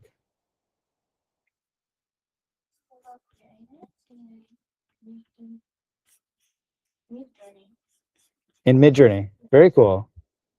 Sorry, I heard a sound that I wasn't sure what that was. So Midjourney into Nana Banana to then direct these images. Cool. All right. Then I'm guessing one of these, is there a video of the kind of output? Is it this bathroom one? Yeah. Oh, cool. Let's see. Oh my God, that's so cool. Oh, it's so cool. Where does she go? What happens next? That is so cool, Roxy. Oh my God, I love that. I hope that's a movie you're making. So this is my super ego. Is she representing what my dad has been telling me this whole time? Or One is like the superior, like the psychological. okay. It's real me, real self. Okay. This is really cool. The self-struggling, also self-growth. Is this like your aesthetic? This kind of look, this doll look? Is this the way you make films? Yeah, the whole world. And you make other movies like this? Like before AI, did you do this like with like animation and like this? But this is what you're letting yourself play with here. Awesome. That is awesome. Bonus points for you. That's awesome. I don't know what that means, but I'm excited for you. Awesome. Anybody have any feedback on this? I think that's a really beautifully realized world, and obviously married with a character that fits in that world. I mean, I think this is kind of this is in action. What are you guys reacting to? Jose, anything in your Really unique style, like that he's cool. It is really cool. What does she sound like? Have you created a voice for her? Or does she talk? Is she mute? I don't know. All right. If it's like not narrative, maybe a beautiful score can actually get out of style. And I'm wondering how AI can get you a beautiful style. I mean, there's definitely style in the journey, but what about music style? Yeah. Speaking of scores, I think it's not quite. I don't know what we would really use it for, but they just added this in Gemini. You see that they've added create music, so they just added that this week. It might be interesting for you to throw the video in here and say what's the score. I don't know, just to play with it. Google this way, and Google just created some background music automatically, but how can I get rid of that? Yeah, that's this tool is one tool, the SAM tool. So if you just type SAM audio, like it's not Sam Altman, but it is SAM audio. I'll drop this in the. If you go to this link, I'll just say try playground. Yeah, it's just this link. It's segment audio. It's basically like a beta tool that they've created. Prompting no music a couple times will also help. Yeah. Yeah, I mean, but that's correct in terms of like if you want to just keep reprompting it. This is the other one. These are two tools that when we're trying to separate our audio, but again, sometimes you're trying to retain the audio. Sometimes you like the room tone and you like the sound effects. So that this is, and then within 11 Labs, you can isolate the voice as well. But good questions. Cool. What's next? All right. Yes, go ahead, Leon. The negative prompts, do we always need to like repeat them a couple of times? Again, when you start to use these node-based systems, you'll see that there's literally a node for a negative prompt. So you can just imagine that there's a more professional way to do this while you're just doing this in like a conversational text window. Like, yeah, it's sort of like you almost, again, like imagine like these bots are just like your really useful assistant that doesn't sleep. They're very capable, but they need context. They need good direction. And people with OCD are gifted in this space because they're designed to think this way. And I'm saying if you're not OCD, like learn to be OCD. Like it's more like you will speak to somebody in a very structured way. Like, okay, I need you to do this. This is an example of what that looks like when it's correct. These are some themes I'd like you to work on. Apply this. What I don't want you to do is this. Like you would just start to really have that type of clarity. And you can imagine that would help your human assistant to be that clear and constructed and that's a way to imagine where does the negative prompt sit. It's like it's not buried in the paragraph. Like it's not just like a word cloud of like a little bit of this, I'm going for that. No, do this, don't do that. And it's just and eventually you'll find the pattern that works for you. But that's the mental model. But I'm saying as you develop that as an instinct, when you're in Comfy UI, there's literally a frame inside the space that says negative prompt. And actually, as you go deeper in that and you're using more technical tools, in that negative prompt, sometimes you're dealing with models that have common issues like distortions, or they make 8 or 9 things that we know we don't want. There's almost like a generic negative prompt that you even have in your prompt library of like, don't do these things. I'm just showing you that there's a space that this is professionalizing. Stephen Chen, let's go with you. What did you build this week? Which one should I look at? Location, great. And is this a film that you're thinking about making? Are you experimenting here? Or? I experiment. I already make it like one video. Factory the animation, location, and characterization. Cool. And was this in Midjourney? Yeah. Was this Niji? Were you using the Niji model? I use I think it's the normal one. Just V7, yeah. For anybody that's really hopped up on an anime, remember that you have this choice here. Did you know about the Niji model? So in Midjourney, when you go to settings, right? And in general, using 7, it's the best one. Apparently 8's about to come out. But in here, they have way at the bottom, Niji 7. And it's basically like their anime model. And it's just really good for anime. So if that's an aesthetic you like, there's literally an image model designed to execute great anime. And that's why some people then just stay here and just create their videos because it's already, there's no real lip sync like their cartoons. So you can even just sort of like 11 Labs your movies here. So some people really like just making anime movies in Midjourney. Sorry, I interrupted you. Go ahead. Back to you. What are we looking at? That's very different homes of the location I create, and also you can go back to the characters. Yeah. Oh, wow. Character of the thing in the location by you combining the paper and you create the location form and then adding the characters using the banana code. Cool. So these are props. Like this is like Yeah, a and beautifully done here. And I love this. This is a great page here. This is a real. I think this is your prop and costume and acting department all in one slide, yeah, right? the type and also the characters. The really like review of both of them. So these become references, right? Yeah. And then I create the video. And which one of these should we watch? All of them? I think I checked. Let's try this one.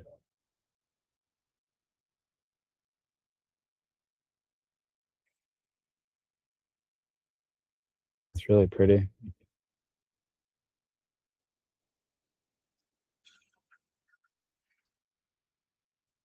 That's really cool.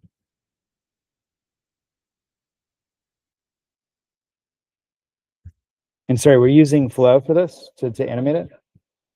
So like, for example, like that new feature in Flow, if you guys remember it, remember you can take that video and then decide to add a camera move later, right? So like here's our copywritten Mickey Mouse from last week. And like I'm just thinking of that shot we just saw from you. So here's or these are just pictures. Where's the video? Video, that's what I wanted to do. Right. So then I can edit, and remember I can choose camera position. I can also choose, whoops. I can choose camera motion. So going back to your, I mean, I'm not trying to direct for you. I'm just saying it's interesting that you created a really beautiful moment here, right? Like that's nice. And maybe you want it static. I mean, you're the director, do whatever you want. But I'm saying, for example, now you've created a world, you've created a character, you've got the kites, like check, check, check. I've built my movie. And then, but you know, you just left set and you're like, I told you to orbit, right, cameraman, why didn't you do that? Well, now you get to change your mind. And you can then, you know, do a little bit of a pan here, you can do a little bit of push in, you can do all of them. I don't know, you can then let your editor have more options.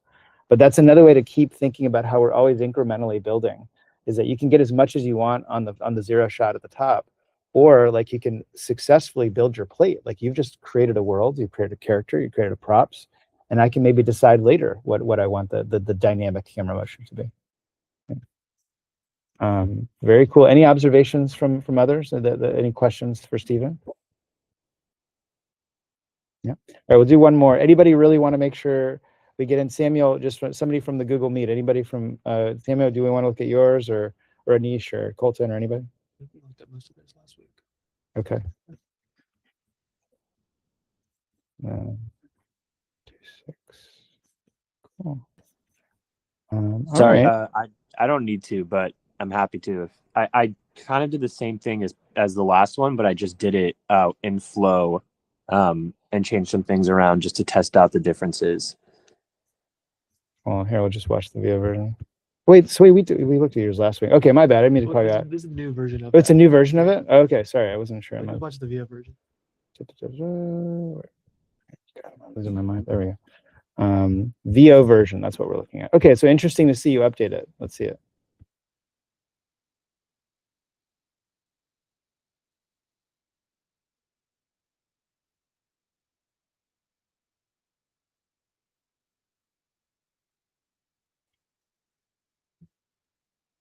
Did she change?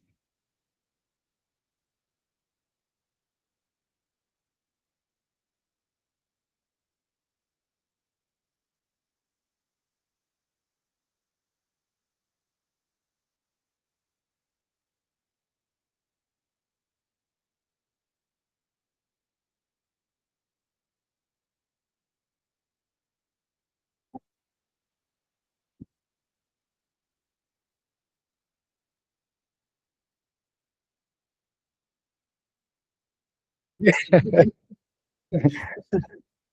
almost wonder if there's a way to embrace the fact that they keep changing. Like, but what did you think of that, Samuel? I'm guessing there's some edges there for you. Yeah, the consistency I don't think was as strong in the like start to end frame sort of tool. Yeah. I think it was definite the UI was definitely much nicer than in free pick with Kling, but I think maybe also like I guess the story generation with that was better, like in terms of like actually getting it to kind of look how I wanted, but I feel like Kling kind of made more sense. Yeah, well, see, Kling's a little more advanced than the current state of VO3, so that's not surprising. Yeah. But yeah, I mean, look, I think consistency, as you guys, we spent a lot of time that 1 week. It is easy to overlook and then easy to notice when it's not working. But it's easy to take for granted. But yeah, I mean, we can lean in and what would we do differently? But I mean, I'm guessing we're using Scene Builder for that. Yes, I was. I was using Yeah. Scene Builder, and then I also wanted to test Marble. So that last shot, I did like basically did just get the room to be completely made in like 3D or whatever, and yeah, like the cubby. So that was cool. That's really interesting. And by the way, that company just raised $1 billion. So you will be seeing a lot more of World Labs in your life. Yeah. But very cool. I'm really glad you're using World Labs. I would encourage you guys to play with it and just minimally be familiar with it. It's a very, I think it's interesting because for all these giant companies like ByteDance and Google, and it just seems like everything is so simple. It's exciting to see a company like that that's just truly like a great product with a great team with a great idea. So really cool that you're using it. All right, let's pause there. If anybody, if I missed anybody, just hit us up on email. But thank you for continuing to participate. I encourage you to sleep less if that's healthy for you, to use these tools more. If it's not healthy for you, sleep as much as you can. Sleep's important. But I'm just saying you have access to some really powerful tools at an interesting time. I'd love you to stuff your portfolios with things that excite you and take advantage of this class. All right, so we're right. Let's do a little bit of a bathroom break. We'll come back in 5 minutes. But I really want to do like a part 2 on all the video stuff we were starting to talk about last week, and really just get you guys to feel like, because by the end of this week, next week we're really talking post-production, but I want next week to really be starting to make your movies. Like we're gonna talk about like music and like sound effects and stuff next week. You guys know how to edit, but this is the fundamentals, what we just kind of went through. And again, I usually do this in like 4 hours at like a Gen Jam. So you are getting as much as it feels like it's very fast, but you kind of have the building blocks to make something. And now you're going to realize which things are still missing, and we're going to build in the second half of the semester and make sure we're getting everything we need. But this really is kind of like the flow of what you can play with, and then find what speaks to you. So let's keep asking questions, but let's do a break. We'll be back in 5 minutes. And if anybody's any questions now, I'm happy to talk to you. It's tough with attendance, man. It's really a bummer that people don't really show. Well, we have like 5 people email me saying they're sick. So. Man, it's a bummer. Well, they could show up on a Google call. Oh, I have a bunch of people on a Google call. Oh, how many are on there? I have 4 different students on a Google call right now. So we actually Okay. All right, that's not too bad. we have close to everyone minus like 2. Okay. So we did pretty good actually. This is basically like.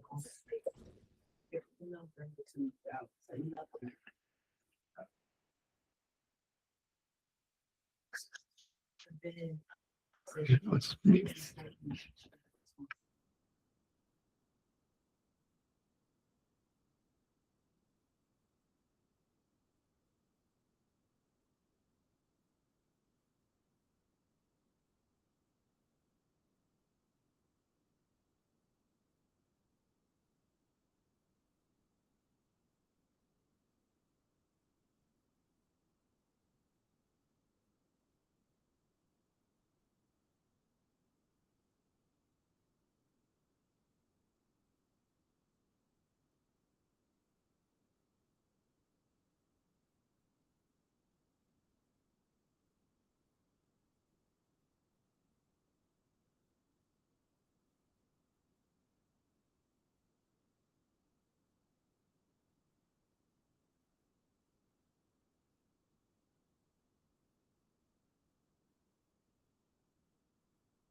Anybody on the recording, or excuse me, the Google Meet, if you're having trouble with 11 Labs, I sent you all the names.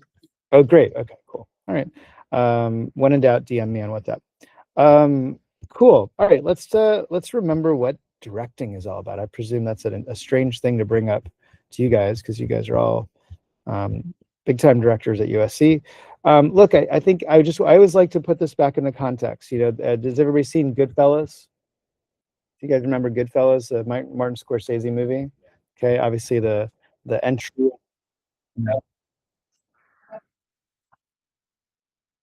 You know, this is a very famous scene. Some people think he's referencing Orson Welles, if you remember the opening scene of Touch of Evil.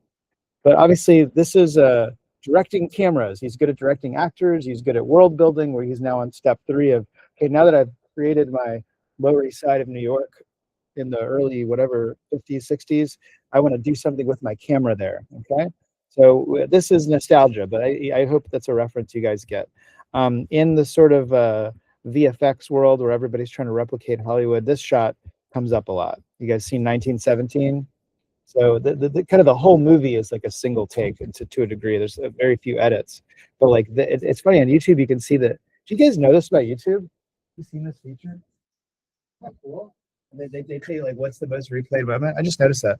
So this shot is like every VFX company tries to recreate an ability to have somebody not be on a field with thousands of extras because that's expensive. But what if they could recreate this? So again, this is truly, you know, actual the camera direction that we have access to with our tools, right? And you know, just to kind of give a nod to the, you know, the GOAT, Christopher Nolan. Has anybody actually watched Tenet? You guys watched Tenet? It's a hard movie. I hated it at first. It made me very angry because I tried to watch it at 11 o'clock at night when I was a little bit sleepy. And I'm like, why is this so hard to watch? You're just like angry at me for making a movie this hard to watch. And then I watched it again, and I failed again, and I got angry again. So I'm like, I gave you a second watch, and it's still really hard to watch a movie. And then I watched it at 8 o'clock at night, and then I was much more awake, and I still had no idea what happened. But I was like, but something really cool was made in this movie. And then I went on Twitter and I found a PowerPoint that literally like walks through every flow of time travel. And I'm like, whoa, this is amazing. And now I watch it like once every 6 months, and I love it. I think it's such a great movie. But you know, as far as directing goes, I just think obviously he's got a good old fashioned giant budget. But I mean, he's playing with motion and reverse motion, shooting forward motion against reverse motion. I mean, truly operating on another level of how to direct worlds, right? So I do think this level is probably confusing to the data. I probably won't understand what is a reverse gunshot, but I just want us to get excited that this is what we have at our fingertips to get excited about as we create the character, the aesthetic. We've cast our actors, you know, we've dressed the set. How do we ever approximate this level of creativity and push the level that he does with a big giant budget?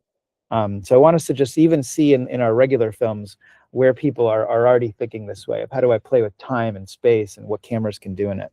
And then there's the, you know, everybody loves, this is the iconic moment, right? We all know, you know, why this is interesting. We've seen this movie, you know, that shot, you know, and I think even more interesting in our context, do you guys ever see like the behind the scenes on how they did this? So like this is like they literally set up like probably like hundreds of still cameras that would all take a frame, almost like the old like Edward Muybridge shot of getting a horse to walk, you know, to float or whatever. And what I think is special is A, it's cool, right? Whatever, bullet time's like a reference point, but it's driven by the script, right? Like, so to me, I always, one of the reasons why I think Matrix is so special is because it's such a stylish movie, but it's truly style serving function. You know, and that's where like I even think is sort of where a lot of these AI films kind of are goofy, that they're all just like really stylish and cool and stuff, but like, you know, you don't really need most of those tricks and things. So I think there's still like a baseline of why was this super innovative, super famous moment of bullet time also actually a way to bring to life the story.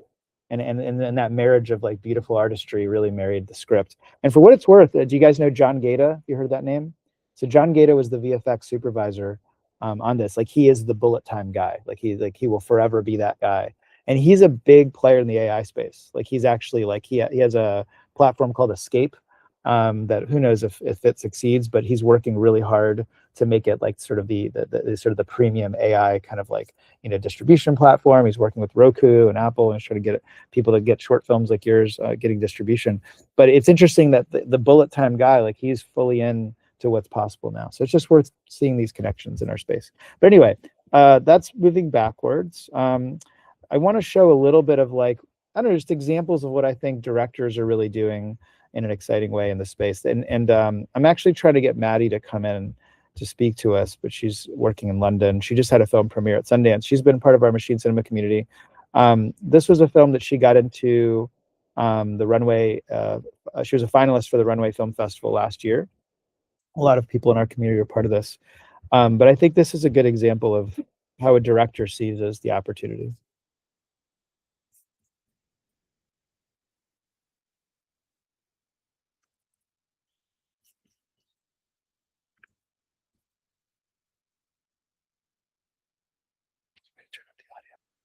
It's on the computer.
It gives me chills every time. So I think it's just a cool, like, we don't have to think about $300 million VFX movies. We can also imagine worlds that we might not have ever been able to organically make a movie. So I don't know if anybody grew up in Maryland or East Coast, but like there's like every 17 years we have cicadas and they just come out of the ground, and so she tried to capture that story. So obviously a very macro end of the spectrum. We'll look at it for a second because you brought it up, Charlie. I think, look, this is the we won't watch the whole thing, but you guys can watch your own. This is very much the like, what is the big giant Hollywood budget film that is also available to you, of like, how do I move, things that usually require big camera crews and crane shots and explosions in real time and pyrotechnics and, choreography with cars driving by. This is also your camera, and where are you moving it through this world after I've picked my main character, after I've picked my aesthetic and my timing and my world. So this is very current too. Like that film from Maddie is from like about a year ago. This is like a week ago.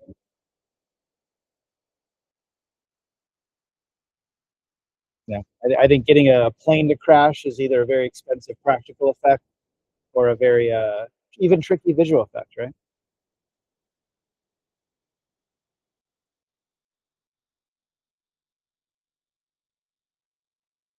But all of these are just Midjourney and Nano Banana keyframes, sometimes references brought into a very well prompted world, and connecting those dots as motion and video. So that this is both ends of the spectrum are in play. And I hope nobody is like I don't mean to be political, but that this is a filmmaker I like a lot, Ari Kushner, um, who he did the Trump ayahuasca video. I will give him credit with it. While he is clearly has an agenda, I always think he sort of lands in an unexpected place on his movies. But this was him back when Kling was a hot, exciting thing. This was him contributing a Kling.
So yeah, I don't mean to provoke any political discussion, but for what it's worth, I do think he ends in an unexpected place on his, clickbait take on Melania. I also think it's interesting, like, look, like that movie doesn't get made in some other world. Like, who raises the funds to make that movie? Who could even tell a story about all these famous characters in the context of the discussion? I do think it's a very uniquely AI film, and I sort of throw that back to you guys on where this makes sense to you as storytellers. To be something that lives inside of a news cycle, can tell stories about it, now can do it so hyper real, but also world building. I mean, he sort of took us into an imagination of his. I just think, again, politics aside, I just think this is a really great example of directing, in my opinion. But you guys tell me. You guys are directing students. Does any of that stuff resonate with you? Those 3 or 4 films. Jose in the back. Anything? The first one's really super cool. Like that's more of my style. Like emerging stuff. That was just really visual and visceral. Yep. Yeah, and I don't know if you caught it, but she tried to capture what is the sound of a locust talking. That's what she was going for with that sound effect. She really pushed into an imaginative space. Yeah. Iman, any thoughts from you? For the second film, I think you make some very cool stuff, like expensive. What? That could be with the clean and like Cybertruck and things like that. I just think that like how much can we push with AI? So even with the first one, we're using these elements that we've never seen before because we can't see things like this. It's really interesting that all these And that's why I'm trying to select things that hopefully at least get us talking. I don't know if they inspire. I don't know if these are your vibes, but that again, I remember seeing somebody post on socials is like, here's a film that would have never been made, which I think is its own sentence in this space. Like, as much as we're producers or people that are trying to get financed or discovered or signed or whatever it is that we do on our journeys to succeed, like at some point we're making stuff. And this is, look, there's people making stupid memes and stuff that are just chasing, clicks, and good for them. That's another space, that's content, right? But I do think like there's something about the act of having a on the edge imagination, or something that, like, how would I ever tell the story of a cicada, or how do I express how I'm feeling about this political moment, and not just like rage tweet or something. Like there's just something about where this is landing, and like that this wouldn't have been made, and how you then get to live in that space and hopefully do something creative and inspiring, and whatever that is to you guys. I just think that is the opportunity. But I think as directors, I think you're also seeing people really explore, like you say, the edges. Go ahead, Iman. Think that they're specifically looking for how far they can push with AI, or is it mainly like story driven? Like if it's just a simple. They all have different motives. It's kind of a mess, in my opinion. Like Sundance has a voice. Like to be selected by some Sundance committee of shorts, there's something that has historically meant, and you could apply that to Tribeca and beyond. Right now, there's like people like the Door Brothers doing their own film festival, which is to some degree trying to attract attention to their studio. There's like Chroma, which is the group that I was involved with last fall, that I did, and try to include USC students into it as submissions.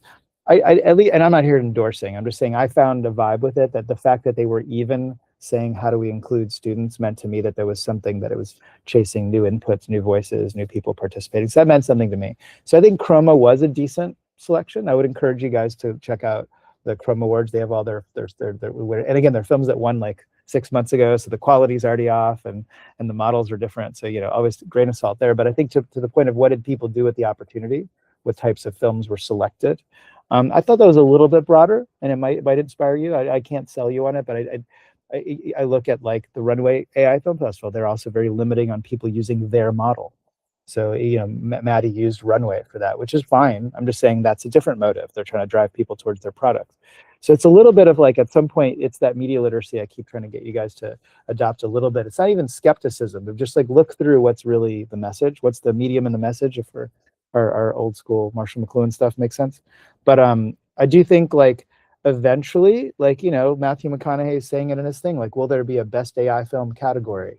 Like, are we reaching that point that it will be interesting to us to know, like, the same way the Oscars are some attempt at saying this year, these were the most interesting cinematic experiments. So I try to do that for you guys by the things I'm showing you as they point us to our lessons. But I want to hear, I'd really like to see you guys submit films back, as you guys are, like, I think some of us have been doing it in the WhatsApp, because I think that's what's more interesting to all of us. Like, I think most of these things are really obvious. A lot of people are just doing clickbait, kind of like simple, like, look at my steampunk world where everybody's the same as the other movie you just saw. And I don't even know what the point of those movies are, but it's somebody expressing themselves. It's somebody making a film that wouldn't have made otherwise. What does it look like when there's an edge? What does it look like when there's something that provokes or challenges you? I don't know. I think that's the fun of what we get to do. I don't know if that's a good response to you, but that's what it made me think. So let's get into learning stuff for a little bit. And this is really building on what we did last week. This is a slide from week 1, and I'm now adding little post-its. So as you direct in this space, some of you might really think like a commercial director that just sold something to a brand client that is very keen on it looking exactly like what you pitched them in that pitch deck. Okay, that's going to be this precision instinct of what we're doing here. That's when keyframes are your friend. That's when you've really, that storyboard is literally the keyframe to the thing you're about to animate. That's where image to video is, in the most precise way to message that to whether it's your client or your collaborators or the financier you've taken on. And then we're going to learn a little bit about JSON, and even how the text to video precision and the prompt language can be a part of precision as an instinct storytelling. Then there's this idea of like what I call like verite, like thinking like a documentary filmmaker, that like I'm just going to like go hang out with these Amish people and point cameras at them and just I'll figure it out later what story. I don't know. I just only have a day with them. I'm just going to film as much as I can, and then hopefully I'm a good documentarian that knows how to get interviews along the way. That's more of a discovery process, and some people even say you find it in the edit. But I think when you're using reference to video, and I didn't have the keyframe, and I just knew that I had my 2 Amish people and their buggy, and that's all I could confirm I was pointing a camera at, I might sort of have a bit more of an instinct of just capturing and shooting and maybe throwing dialogue at it. That's a different instinct. And then what I call yes and, which is like, you guys get the improv reference. Have you ever heard of that? So I think that's something that I think CMO, you played with it a little bit in that scene builder tool. I think it's a little bit of all of these tools in some new instinct of yours that you may actually spend a lot of time creating one keyframe that has a bunch of information in it, like aesthetics and characters and world and props. And then how do I maybe just make an entire film off of that one frame? And how do I sort of just improvise with these tools in a way that maybe I never had a script in the first place? It's like almost like a new type of reality TV instinct that I'm just going to find this story in real time, but I am using precision. So it's somewhere in between. So I'm just like letting you guys let go of this and maybe find your own way. But this is a way that I process the way to think about these things. So let's go through some just basic techniques. In Dramina, I just want to go back to that because I think we are going to have access to it. But Samuel played with it a little bit of that idea of creating a oneer. So actually, let me rewind for a second. So what is a oneer? Because a single take, right? Like that 1917 shot or that Goodfellas shot. So one technique for that is, and it'll take time to really do it, but I just want to see if you guys get it conceptually. You're going to generate a piece of video, and then you're going to take that last frame, screen grab it, export it as a PNG, whatever your technique is to grab that frame. That's your start frame for your next video. Rinse and repeat. Just do that over and over.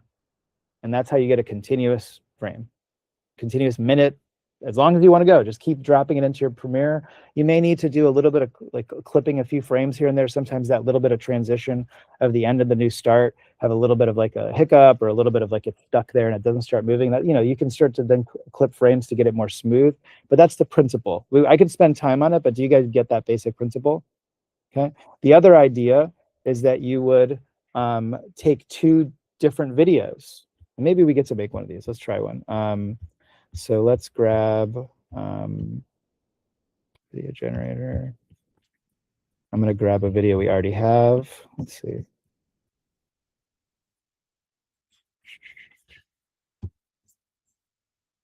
Okay, so here we have this, right? Okay.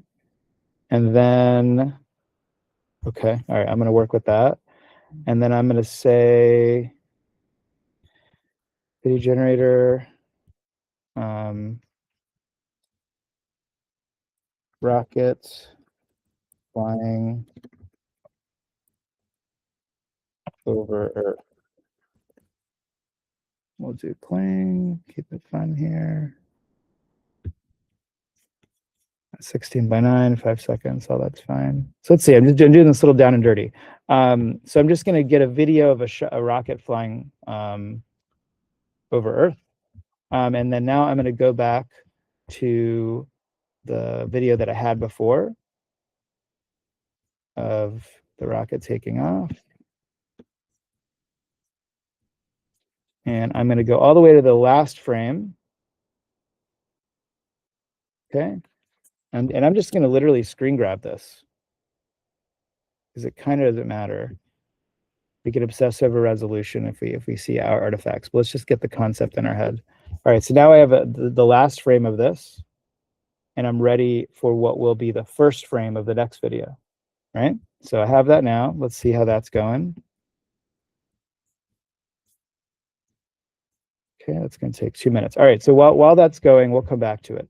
So these are a few different techniques if somebody really likes this notion of creating a continuous shot, because again, we're kind of limited by the 8-second limit in some model, or now CDance is up to 15 seconds. So this is one way to play with it. Again, I would encourage you to then still think like a director, like, what are those sort of like milestones in your image that land where your actor wants to be? Like, I mean, it then gets more sophisticated. This is the technical idea of how do you create a continuous shot.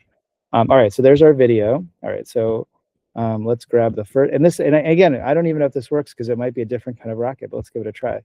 I'm going to then screen grab this. Whoops.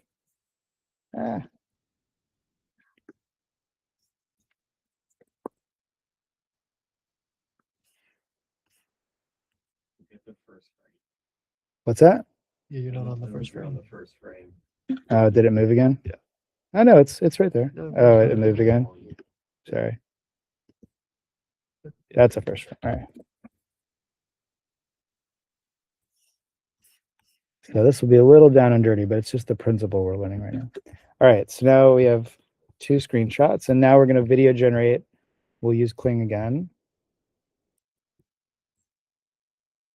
And I'm going to do start frame, upload an image.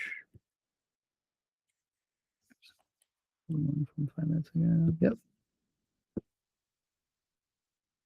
I'm going to use that as my start frame, the last frame of the first video. And then I'm end imaging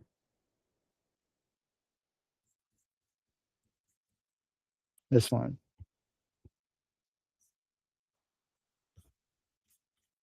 Okay. Rocket takes off from station and travels into space. Okay. All right. So they're all about 5 seconds. So it'll probably be imperfect, but it's the notion that then in Premiere, I'm going to string these 3 videos together. So instead of doing that daisy chain effect where I just keep grabbing my last frame, I can almost pick 2 really disparate videos, right? And I can almost say, like, can you just figure out not just a transition, but this could be 10 seconds long, this could be longer. I can actually create a whole video moment, and I can get more clever on what I prompt inside of that and what actions inside of that. But this is the basic principle of 2 different ways to work with the start and end frame technique. So it's queued.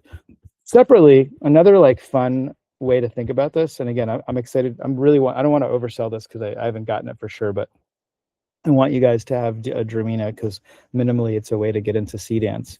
But within Dremina, they have this thing called multi-frames. Okay, do you see that? So again, if you guys want to go pay for Dremina, you can. I'm just going to try to get it for free for you guys. And then you'll even see that this is where the limitations of the model are. If I'm doing omni-reference, it does give me access to CDance too. But for example, this other feature, multi-frames, does not. Like it's all grayed out. So that's why it's all chaos. Like it doesn't make any sense.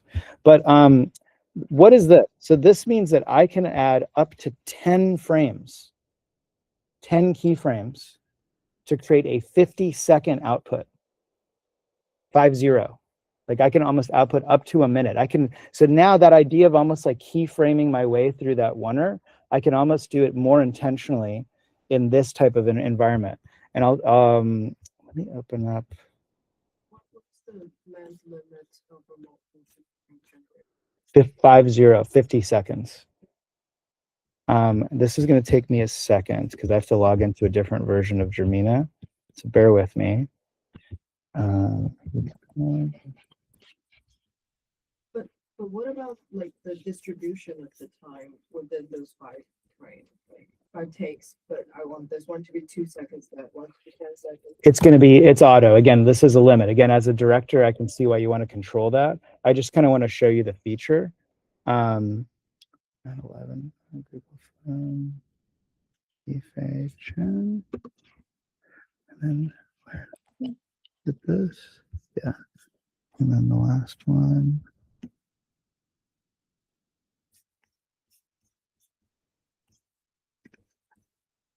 What is it? Such a weird interface. Bear with me. I promise you this is worth it. Copy it. Open with Google Sheets. Let me just share. All right. So these are just some free codes I had from Dremina like last fall, but they still work. All right. So I have to log into a different window. Whoops.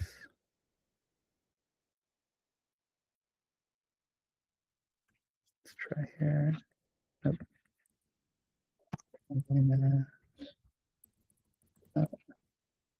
Okay. Sign in.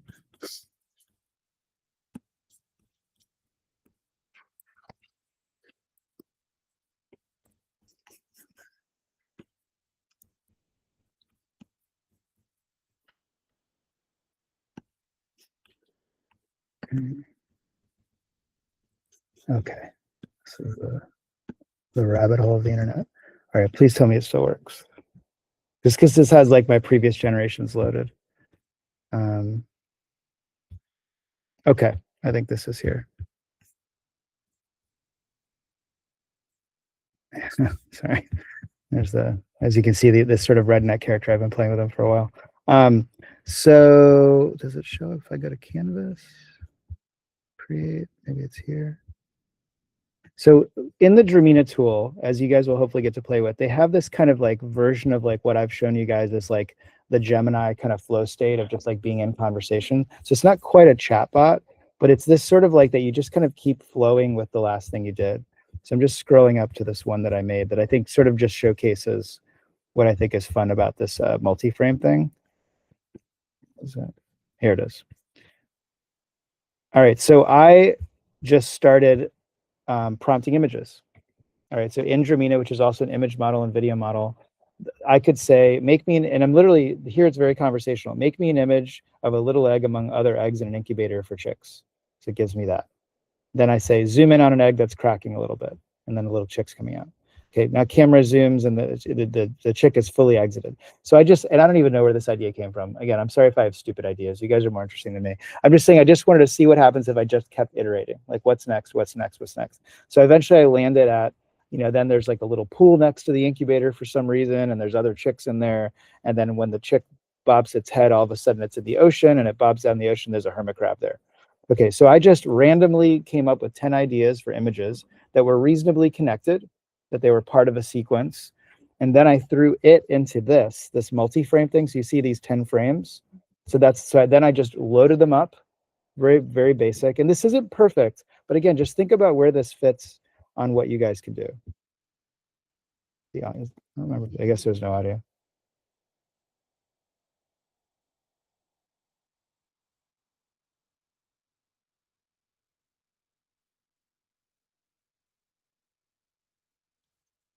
So it's imperfect. It's doing some weird stuff. But again, you would just re-roll it.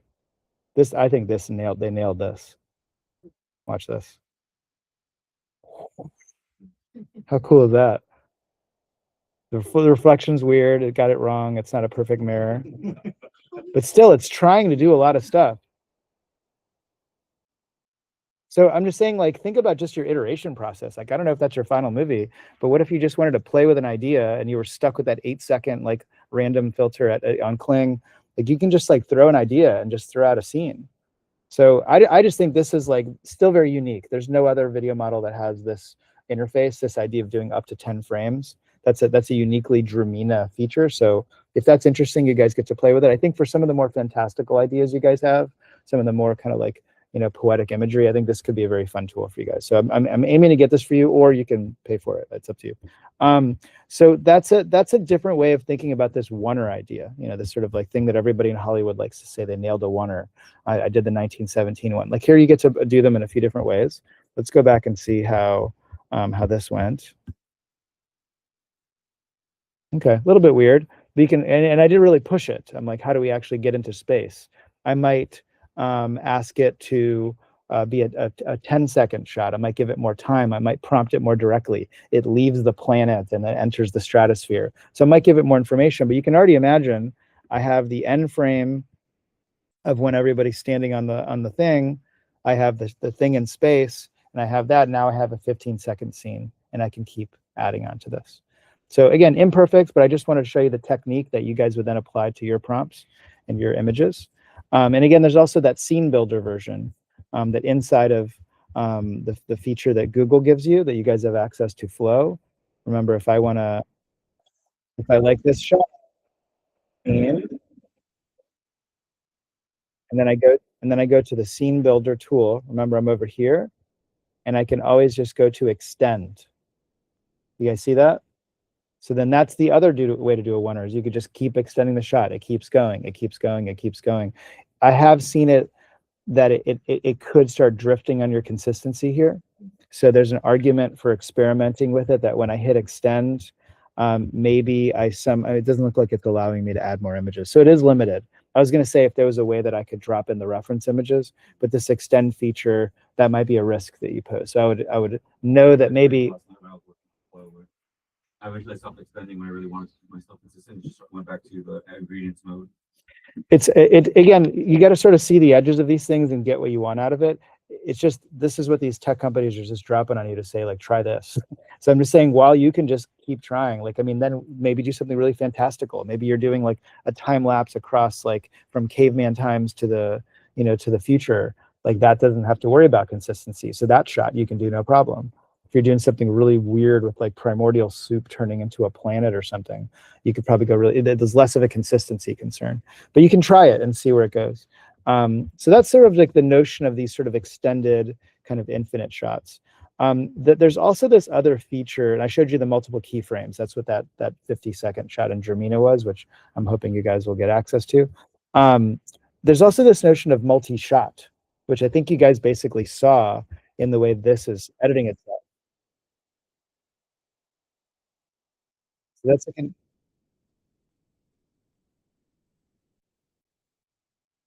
so when you're using tools like Cdance, which again, you can already use Cdance 1.5 and FreePick, but in the prompt, what you're doing is some version of setting up your scene, cut to, insert action, cut to, insert action. And again, just have in your head the notion of, well, this is only going to last about 8 seconds. So, you know, if it's too many shots, it's going to be really frenetic. And that's kind of what happened here. Like this one right here, it's too much for 15 seconds.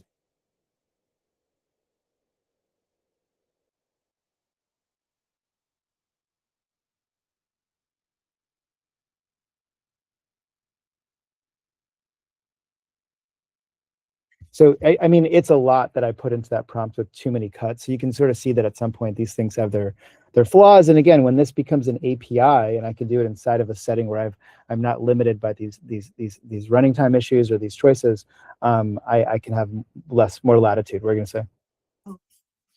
I see that in your prompt, you're actually tagging each image, each frame. This is the Omni model. Yeah. Yeah. In Flow, even in the ingredients version, do we get to tag it? Flow doesn't currently have that tagging system. I think it is going to be in your prompt when you're saying the first image does this, the second image does that. However, if you know, again, the freebie is in Flow. If you're using Flow in video, like sorry, in FreePick, if I choose VO3 over here, where is it? Right there. If I choose it VO3, I can do it here inside the FreePick interface.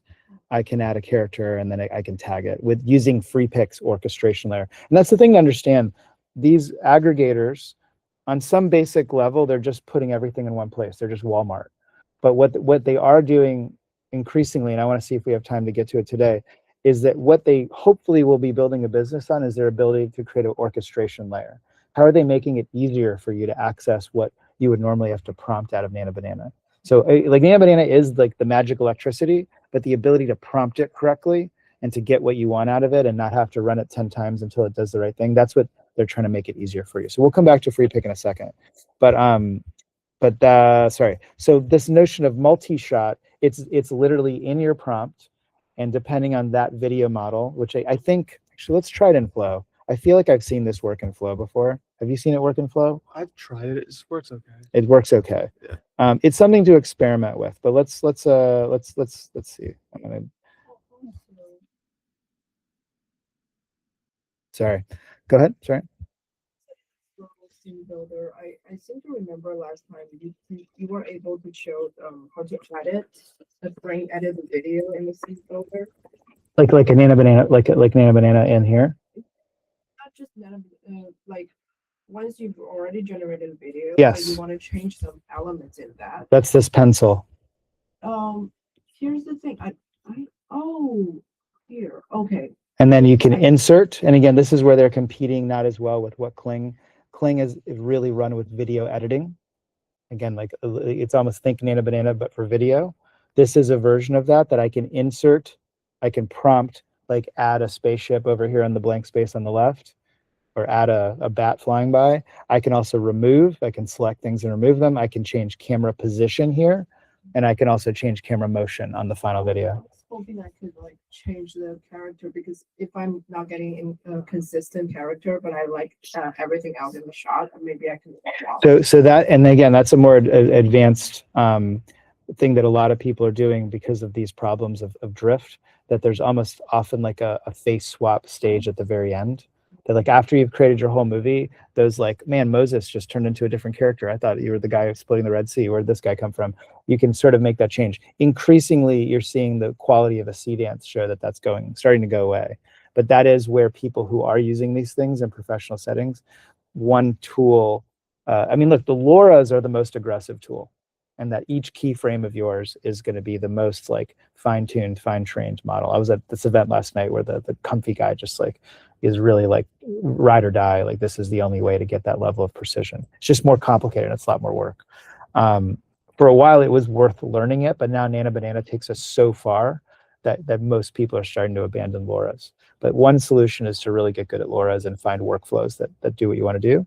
The other solution is that you swap the faces out at the end.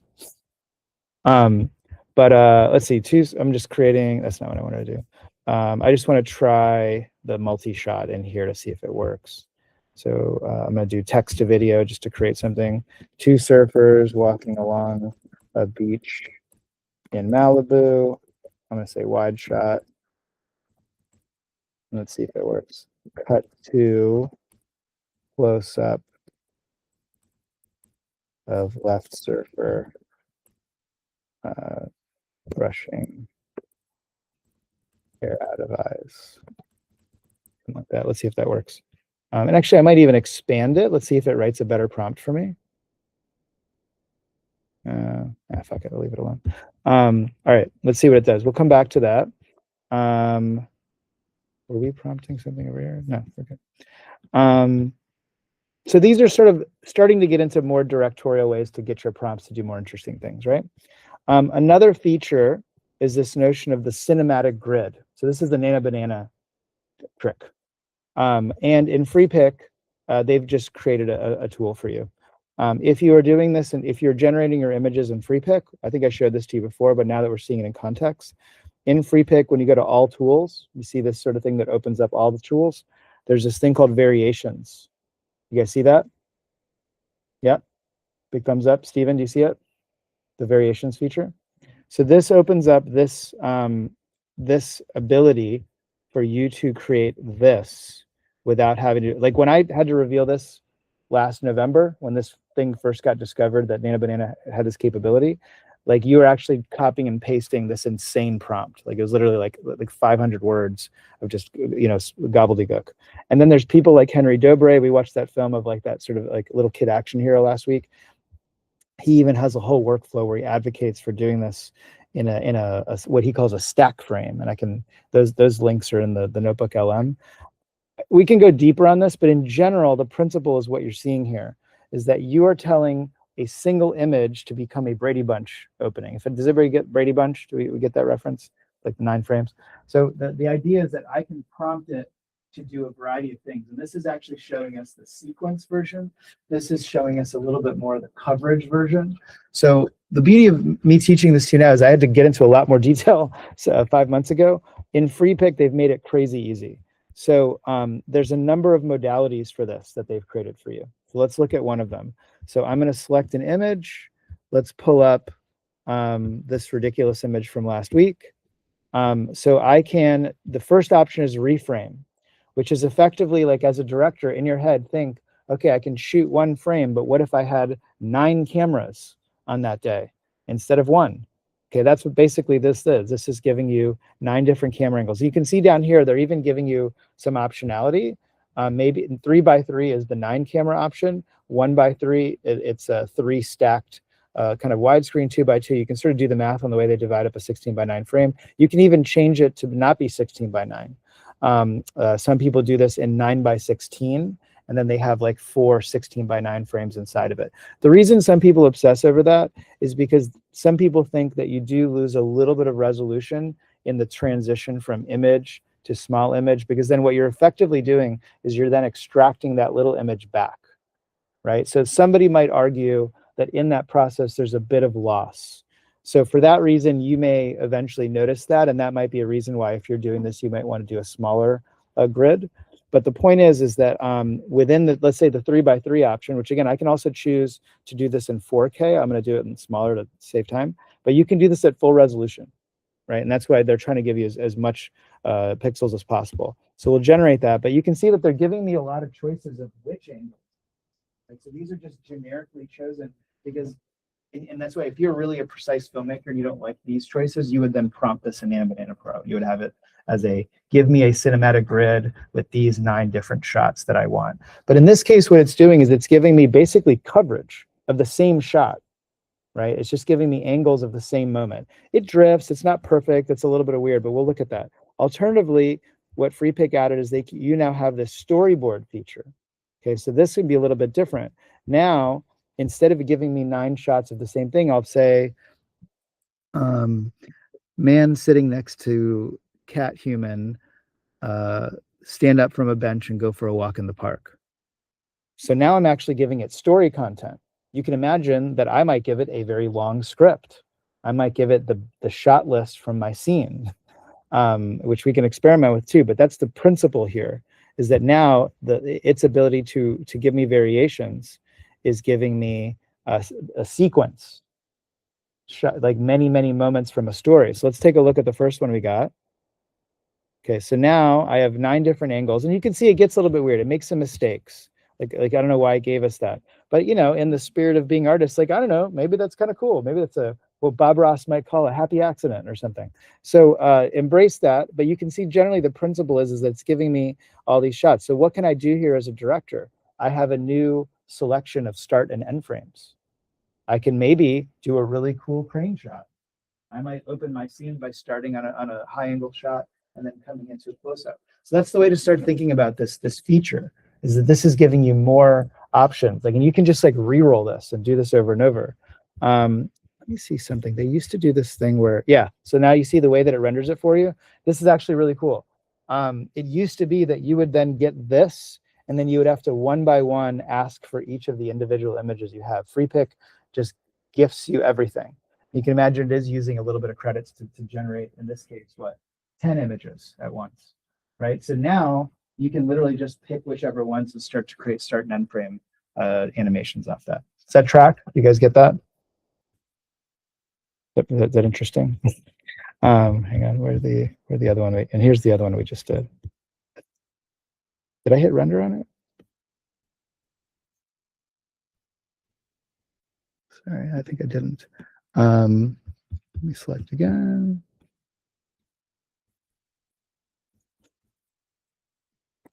Man and cat human sit on a bench, they stand up and go for a walk in a park.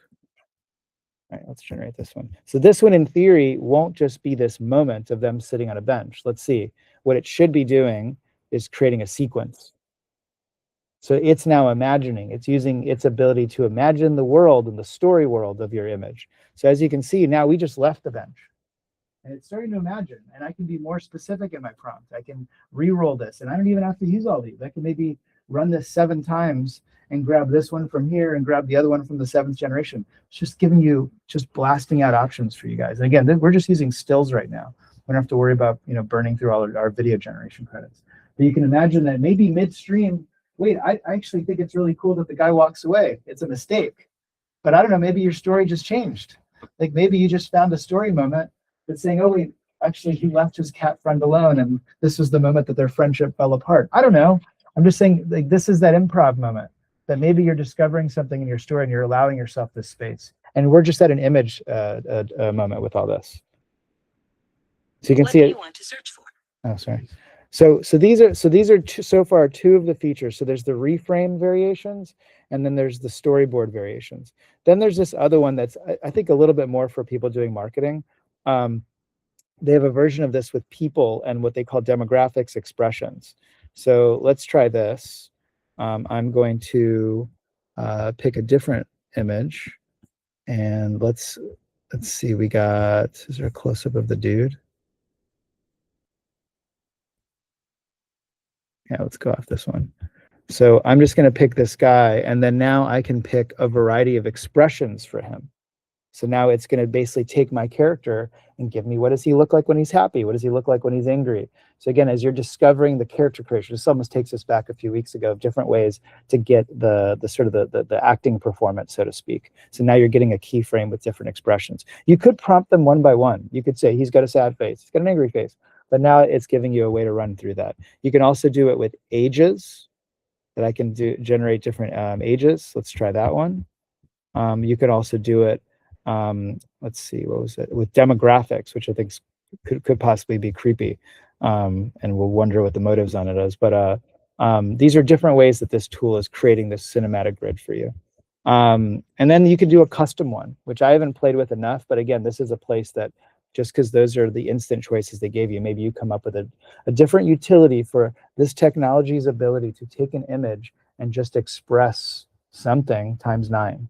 Okay, and the nice thing that they're doing for you, again, before you would have to then play this game of like upscaling it back, and there's some people that talk about that. Here they're giving you the images, which I think is a really, that's just speeding up the process. I think that's really interesting. This is the expressions one. So it's kind of interesting. Your actor just gave you a cool set of headshots to explore what their capabilities are on set. And we'll see what those are. So this is here's age. Wow, that's really wild. That's crazy. And again, you can start to imagine like maybe this is a scene in your movie that you needed to figure out this sort of transition point. And like what an interesting, I don't know why we're in the street with the baby, but I'm just saying like, but then I might key that out. And now it's done some work on imagining what this guy's genetics look like before and backwards. So again, play with these things. It's just showing you that these are just like literally push button workflows that FreePic is creating for you. And we're just at the image stage here. So that's cinematic grid. This split stack thing, I mean, it's kind of historically interesting. He was really making a case for what that storyboard effect is that you can actually create. You can take your scene. So one way to apply this, I mean, right now I'm just picking some random like Big Lebowski guy, but one way to apply this is you in your process. Oh, there's the ethnicities one.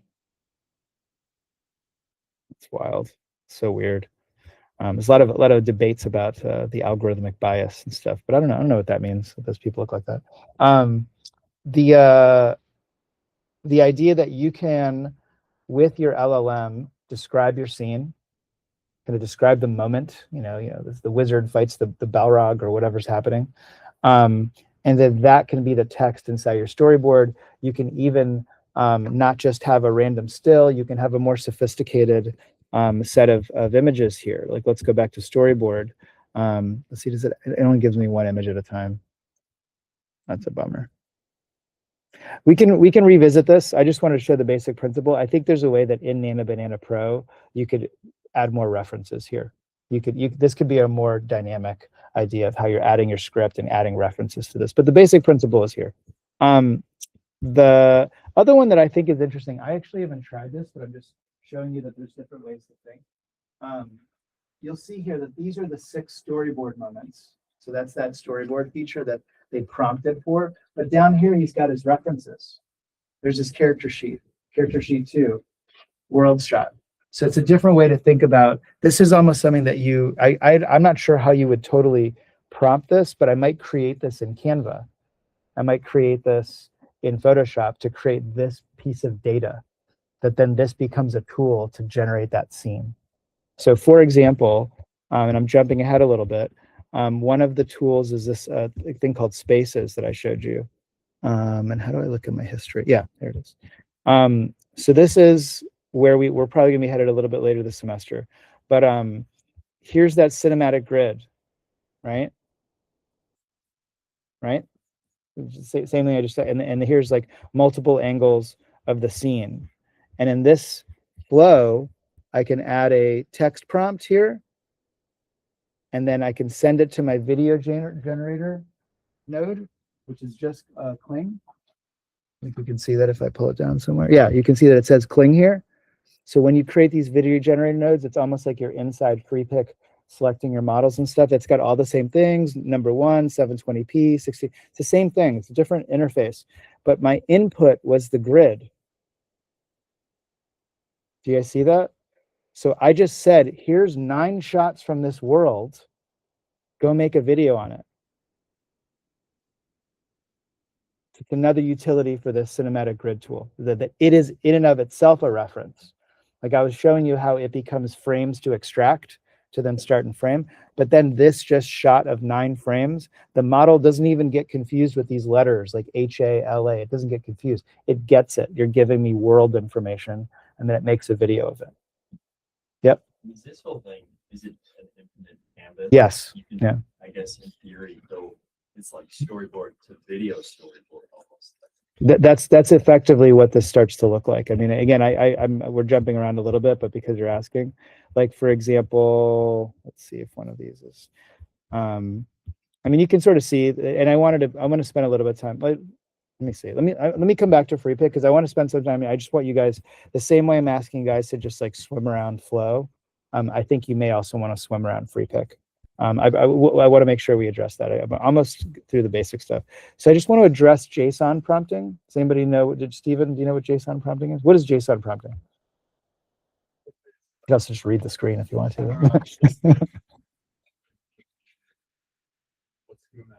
Right. That's right. It's the kind of thing that any film or art student is like, are you really, what's happening right now? This is like data science, or this is like computer class. But what the point is this is a type of language that computers understand. And that in this sort of wave has become very popular, that while there's a lot of like computer people suddenly making movies, this has emerged as a way to talk to the computer. What I would say is TLDR, that's why I have this at the bottom, it's just structured prompting. That's all this is. At its core, remember what I was saying about how you would talk to your very good assistant, like you're very OCD. I'm an OCD person, just really giving them do this in this very specific way. This is just that. And people happen to like the JSON approach. You could also just be very good at speaking in structured ways. Now, the reason this is interesting is because as an alternative or as an add-on to the way you're using images, so you might be just doing text. This becomes a way to have a lot of precision in the way that your text to videos can come out. So for you guys to play with this, we don't have to go deep on it, but I'm giving you kind of like 3 different ways to do this. The hard version is I created this based on a Reddit feed that I found.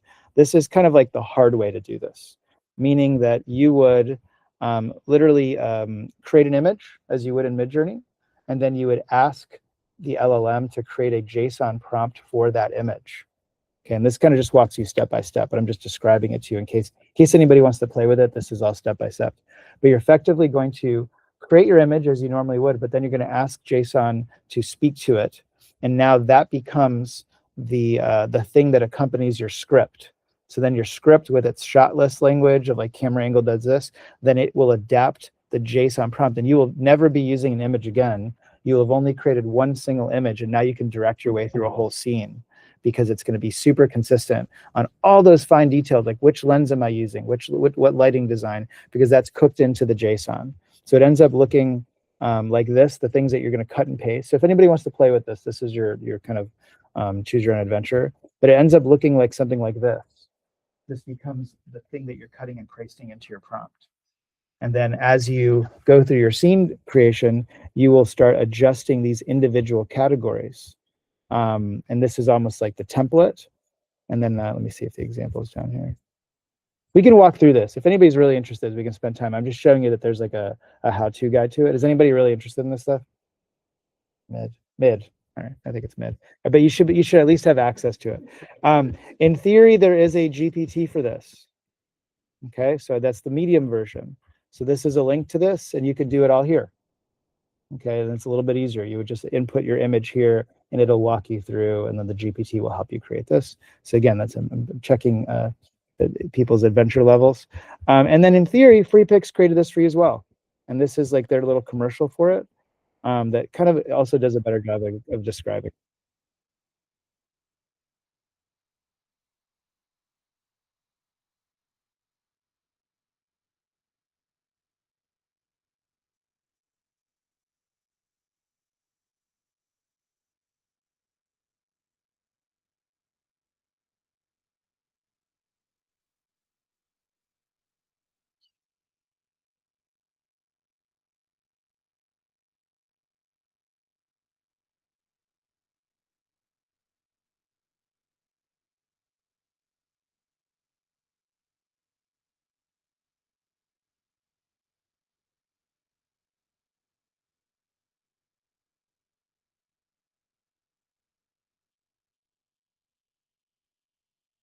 It's the same principle over and over. So those are just 3. If you want to experiment with this, see if it vibes with you. Again, Leon, this might be worth just discovering it, and maybe you'll hate it because some people hate this stuff. but it is where when people need precision, or they're like, I want to have a different way to control the details. This is one of the tools for that. Okay. Anything you would say about JSON? I have a feeling you have opinions. I mean, I Try that in Flow. It's like, you have to revise that after it's generated because it adds stuff. It adds something that you're not. I mean, that's just the reprompting, that as you see something, you're always going to go. And that's when I say people do 15 to 100 generations. This is what they're doing. They're tweaking the prompt to get what they want. But what were you going to say, Brooks? Yeah, I run everything through a custom GPT that I built where it's like I want it to be structured. I don't think that the JSON format itself really makes a difference. I think it's just having a structure of, okay, this happens, here's who's there, this is the setting, let's name everything so it knows what's happening. I think that's the big the concept is just almost creating like a DNA of your image and its aesthetics, that then when you want to change the shot, you're only changing this one line.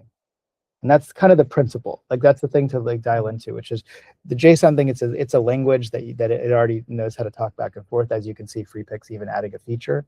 But to Brooks's point, it's just a way that you're being hyper specific with yourself and your process.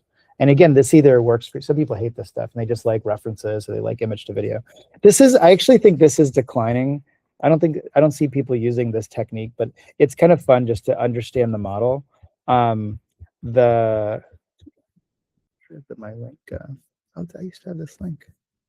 Let me see if I can still pull it up real quick. It's this idea of like visual prompting. Yeah, 3. Let me see if it still comes up. Yeah. Maybe it isn't there.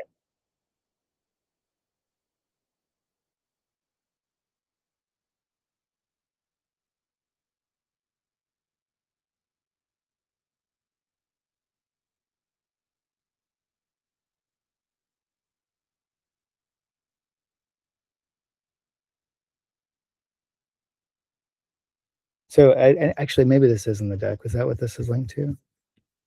Oh yeah, that's what this. Sorry, it was right there.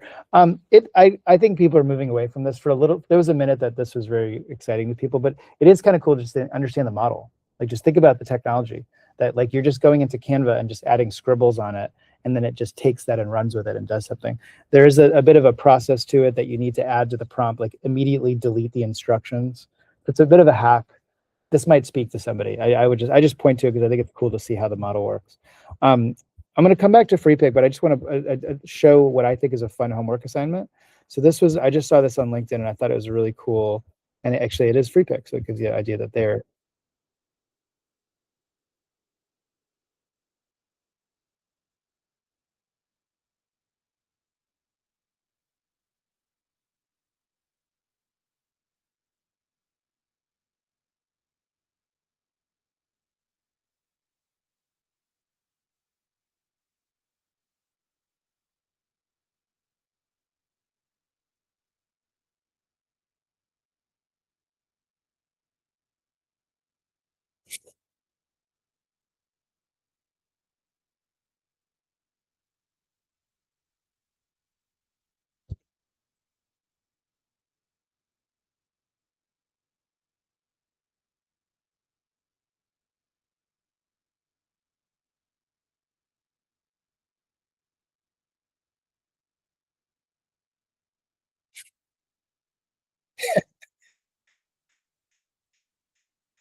All right, who cares about all this meta stuff? But I think it's like I think it's a fun challenge for you guys to do like a day in the life of a character and like have as much fun. I don't know, you don't have to be so meta as they were, but like I want you guys for homework. Like I think now that we've learned how to create a character, I think you've started to learn how to like Roxy, your world's amazing. I think everybody should play Roxy's world if you want to share your prompts. But just run with that kind of scene extension instinct. run with, whether it's extend film in VO or playing with these oneers or however you want to do it. But I just want to see what you guys do with, just start a character somewhere and take them somewhere else and have some fun with that. And I think this, we're all kind of getting reps ready for you guys to make your own films, but I think now we're really putting together all the key fundamentals, and I want you guys to play with that. So does that make sense? And it really just do whatever you want with that, but the only criteria is a character and like maybe a journey that they go on and through maybe one world, multiple worlds. I don't know if they interact with other characters, you know, that's where you get to choose your own adventure. So that's homework that I think would be really fun to look at what you guys do next week. I want to just also make sure we understand how cool it is, all the things that are dropping on FreePick. Again, still a noisy interface, but you can always see where they're dropping new stuff, and they are constantly shipping. So these new things are worth looking at. It's also interesting to look at this bell, like the little notifications, and that you can also see like very quickly which things are worth paying attention to. But for example, as we look through this, we're going to learn more about this next week. There's a tool called Topaz that up until literally, what is this, a day ago, was kind of the only real upscaling choice for stills and video. And there's a whole world of like creative upscaling versus precise upscaling. Well, now they've added another one from a company called Magnific that is sort of in their FreePick family. So this is worth paying attention to. We're going to spend more time next week, but just to show you the notifications in action. The things I want you to see, I think when I first recommended FreePick, I think I showed also that Higgsfield was a choice for some. And one of the features Higgsfield has is this idea of like a cinematic studio. Well, FreePick just added it, and you don't need to go to Higgsfield for that. So this feature, for anybody in here who's really into cameras and really understands lenses and really knows how to walk into the camera department and know why I'm going to use this camera versus that camera, this is that. So you can see that I can choose film stock. Here's all the different film stocks, and they give you looks. So this is another way to talk about aesthetics as we think about things that we were doing in Midjourney. And this is another place to do it. And again, this is just Nano Banana Pro. This is just, it's just that now they're prompting it for you. Like this isn't some new model. This is just an orchestration layer that they're putting on top of it to make your life easier. I can also pick shot type. Again, so you can even go ahead and just prompt exactly what your type of shot is. You can pick, I thought they had movie look.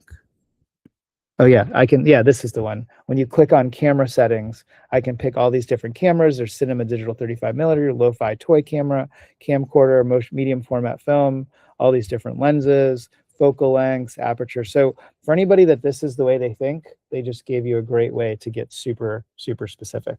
Okay, and again, that's just Nano Banana Pro. They're just making your life easier. That's a new feature that I think you guys should know about. When we go to this page, what were the other good ones? Cinematic shots, interesting. Video upscaler, that's that thing that I was just showing you. You have two different modes. We're going to spend more time with this next week, but there's the notion of creative upscaling, which is what it sounds like. It's making stuff up. So like if I just have that like waxy, you know, AI character that just doesn't have good skin, this is kind of what they're doing. They're creatively saying maybe it looks like with these pores, and maybe it's adding this glisten. That's creative upscaling. Precision upscaling is just adding more pixels. And there's a lot of stuff to obsess over on that. But we'll spend more time. But they did just add it, and it's worth just noting how they're keeping up to date. I'm going to show spaces in a second because we were just there. But as we look at all the tools, again, they have the change camera thing, the cinematic shot thing. Relight is what it sounds like. There's a way to really change the look of this. I can rotate the camera positioning. See that? You see how these little sliders down here like let you really have fun with this. So again, I respect that there might be some really cinematic brains in this room, and you are not just slot machining your way through this anymore. Like you really can choose like, wait, why isn't the camera over there? Or why isn't the lighting over there? So these are all features in the tool that you guys hopefully will have more time to play with. There's this assistant feature, and this is really like kind of merging this idea of having your LLM with you as your, so again, I'm encouraging you to take advantage of Gemini and ChatGPT because they're like the greatest LLMs in the world. But this is another setting to do it all in one place. So you can really like talk through your process here. I won't spend too much time on it, but I'm pointing at it and maybe explore it and see if it helps you. If it's another layer, forget it. But the thing that, again, think about this orchestration layer. It's this idea of templates. Okay, so here's the chat feature, but when I go to explore templates, these are all the different orchestration layers that they're adding for us. These are all the different like automatic things that they're doing. So each one of these is honestly, in some universe where we weren't here and there's no film school for this, like I would literally just go through these one at a time, just like learn how to do each of these things. And along the way, you're really learning the capabilities of these tools. Like, and just pick the ones that interest you. Like, I'm not giving you homework here. I'm just saying this is just free sort of like muscle memory to absorb. This is like, you know, Neo putting kung fu in the back of his head. All of these are just instant ways to learn this stuff. But for example, like generate new poses. Okay, so it's literally like add a character, you know, and then it'll just suddenly put that person in different positions. And then you run the template, and you can see these things cost credits, by the way. Like some of these things are like, hey, just, you know, make 10 different videos all at once. Isn't that incredible? Well, that also costs 10 videos of that didn't make the generation credits go away. But if you can imagine that if you were a commercial agency and you have like 10 commercials to make today and you want to really crank out all those Red Bull ads and the credits don't matter to you, that's why this is a powerful feature. So it's good to just get some muscle memory on where's this, the types of jobs you guys might want. Like this is the stuff that is increasingly part of it. One of the things that I did read that might interest you guys more about free pick. Do you guys know what indemnification is? Okay, so once you guys make deals on all your movies, among the things that you will be required to offer your distributors, that you are indemnifying them. That anything that becomes a lawsuit, like you'll cover their legal fees effectively. But in this world of copyright issues and all the worries about this technology, this is a big deal. That people are worried about using Kling because, you know, does that mean I'm going to get sued because somebody's likeness got stolen or whatever? Free Pick, as an aggregator that puts all of these things under one house, they offer indemnification. So if you are making a movie for an agency or you're using this content for a professional environment, you and your attorneys will be interested in the language that your commercial license is offered from Free Pick. And I'm flagging this because in my machine cinema community, there's a lot of chatter about these copyright issues. There's literally a copyright attorney that jumped in the other day and again, have your attorney say this. I'm just telling you that she said this, that she flagged, I've gone through the fine print on the Free Pick indemnification and it's good. So I'm saying that's why this is a really good setting to build muscle memory, is because while there are very proprietary workflows for any kind of like real company doing this stuff, a lot of really professional settings are using Free Pick because it is legally safe on that front. Have another attorney say that for you. You're not going to get out of jail because Fred said so. But I'm just saying, like, I'm giving you the direction on how to understand your positioning to use this stuff professionally. And just lastly, to look at spaces, which is the thing we've poked at a couple times. Spaces is effectively their baby step version to Comfy UI. So you guys are reasonably familiar with the notion of Comfy UI. Does that mean anything to everybody in this room? So Comfy UI, what does it look like? It's this super scary stuff. Like even me, I look at this stuff and I'm like, like what is that? Like look at this. Like this is like the people you hire, or maybe you guys might be this person, but this is like how sophisticated the node-based environment can be. People call these things like spaghettis, and like they're all like really, all these noodles are hard to keep up with. It is worth learning. Like this is absolutely like a super high value skill. I'm not gonna get to it in this class. We can maybe bring in a Comfy UI expert for a session if people are really passionate about this. But the whole point is that this is node-based. Like we're not bumping from website to website and conversation window here and conversation window there. It's this idea of an infinite canvas where I see all my designs, my blueprints. And if you use Unreal Engine, you know that this is basically blueprinting, right? Spaces and Kriya has this. Everybody has slowly adopted this idea of creating a very intuitive system, that because it is, at least it's popular. Some people are very suspicious of it. So when you come in here, you see that there's templates inside the spaces window. Again, we're up here in the spaces subcategory. There's templates. Another place for you guys to play. And again, my favorite thing in the world would be that you guys come back to me in the next week or two and you're showing me how to use this, because even I don't use this enough, but this is so intuitive. And like the types of things that are just getting dropped all over LinkedIn, and like there's people dropping their workflows, and frankly, that's kind of the way people are doing business with spaces, is like, you know, they're like an influencer with a workflow and they drop it in here and you can use their workflow, like stuff like that. But here you can even see that there's a category for filmmaking, and that might even be a quick way to jump in if this all feels overwhelming. So then here you can see here's some like pre-existing workflows for filmmaking instincts. And here, for example, is some version of the create previous and next shot workflow. So you click on it as a template, it loads it. And then if you want to use it, like if you want to then just go ahead and start using it for your film, you just have to literally click use template. And then that takes you, for whatever reason, there's this step, but that's, you might get stuck on trying to click into these things, but this is how you get into it. And now I'm in here. And the beauty of this is they literally just how to it. It's all like, just like use me, like there's all these little readme files. And then here, they're just showing you this feature that we didn't get to today, but because we're a little bit into Kling, but Kling has this feature that you can literally prompt the next shot.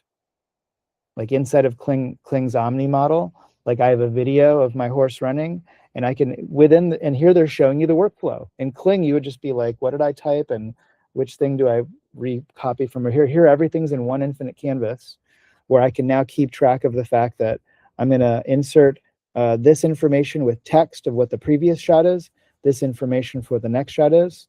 I'm going to then have this little blocked. You can see there's ways to block things. That's what the green is. It's a way to like organize it visually.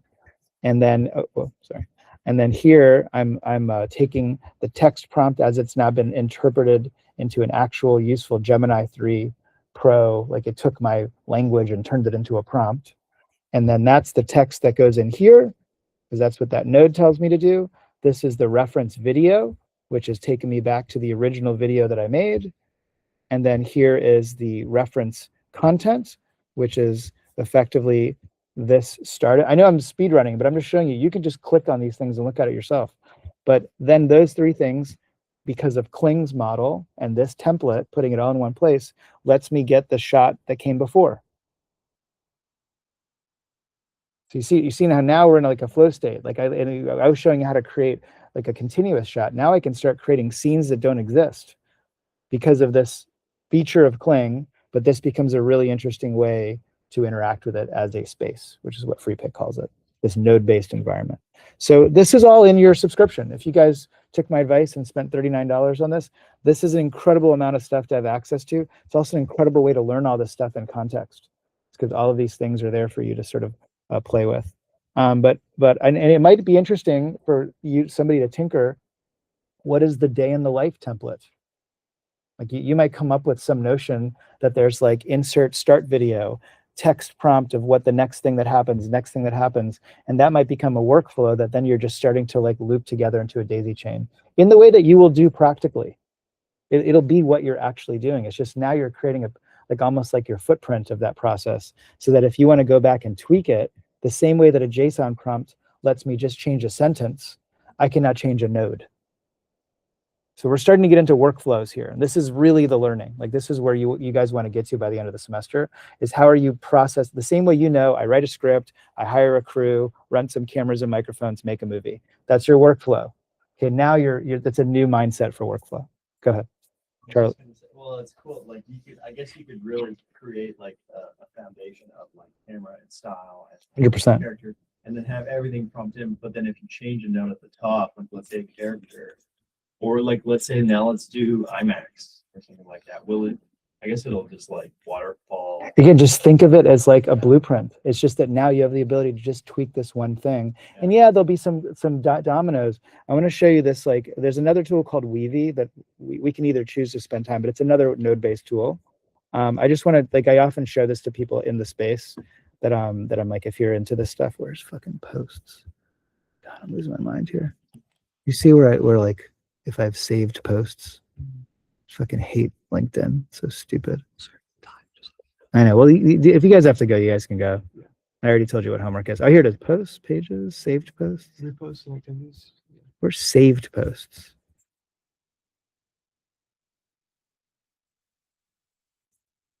It's funny. I know how to find it on my phone. Where the hell is it on here? You see, does anybody know where saved posts is? Like when you save a post on LinkedIn? Where is it? What about upper right, like me? Oh no. Posts and activities. LinkedIn's one of the dumbest pieces of technology ever. It's amazing what it does, but it's so poorly designed. I can show this to you on my phone. Why can't I show it to you on my desktop? I know exactly where to go to there. Anyway, I'll describe it and maybe I'll send you guys a link. It's a Weavy example of a similar blueprint where what they're doing is they're showing you, I got this picture of Travis Scott that I found on the internet. Okay. I have this crazy outfit that my designer really likes. Okay. I will use Nano Banana Pro to put this on Travis Scott. Okay. That's workflow number one.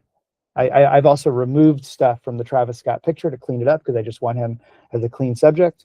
And it's just node-based thing, all these things. Then there's this other thing that literally says, give me, and there's a really specific way of prompting it. That's why I wanted to show it to you. But it's like, give me like in 25 words or less or something like that, 25 different angles of this position.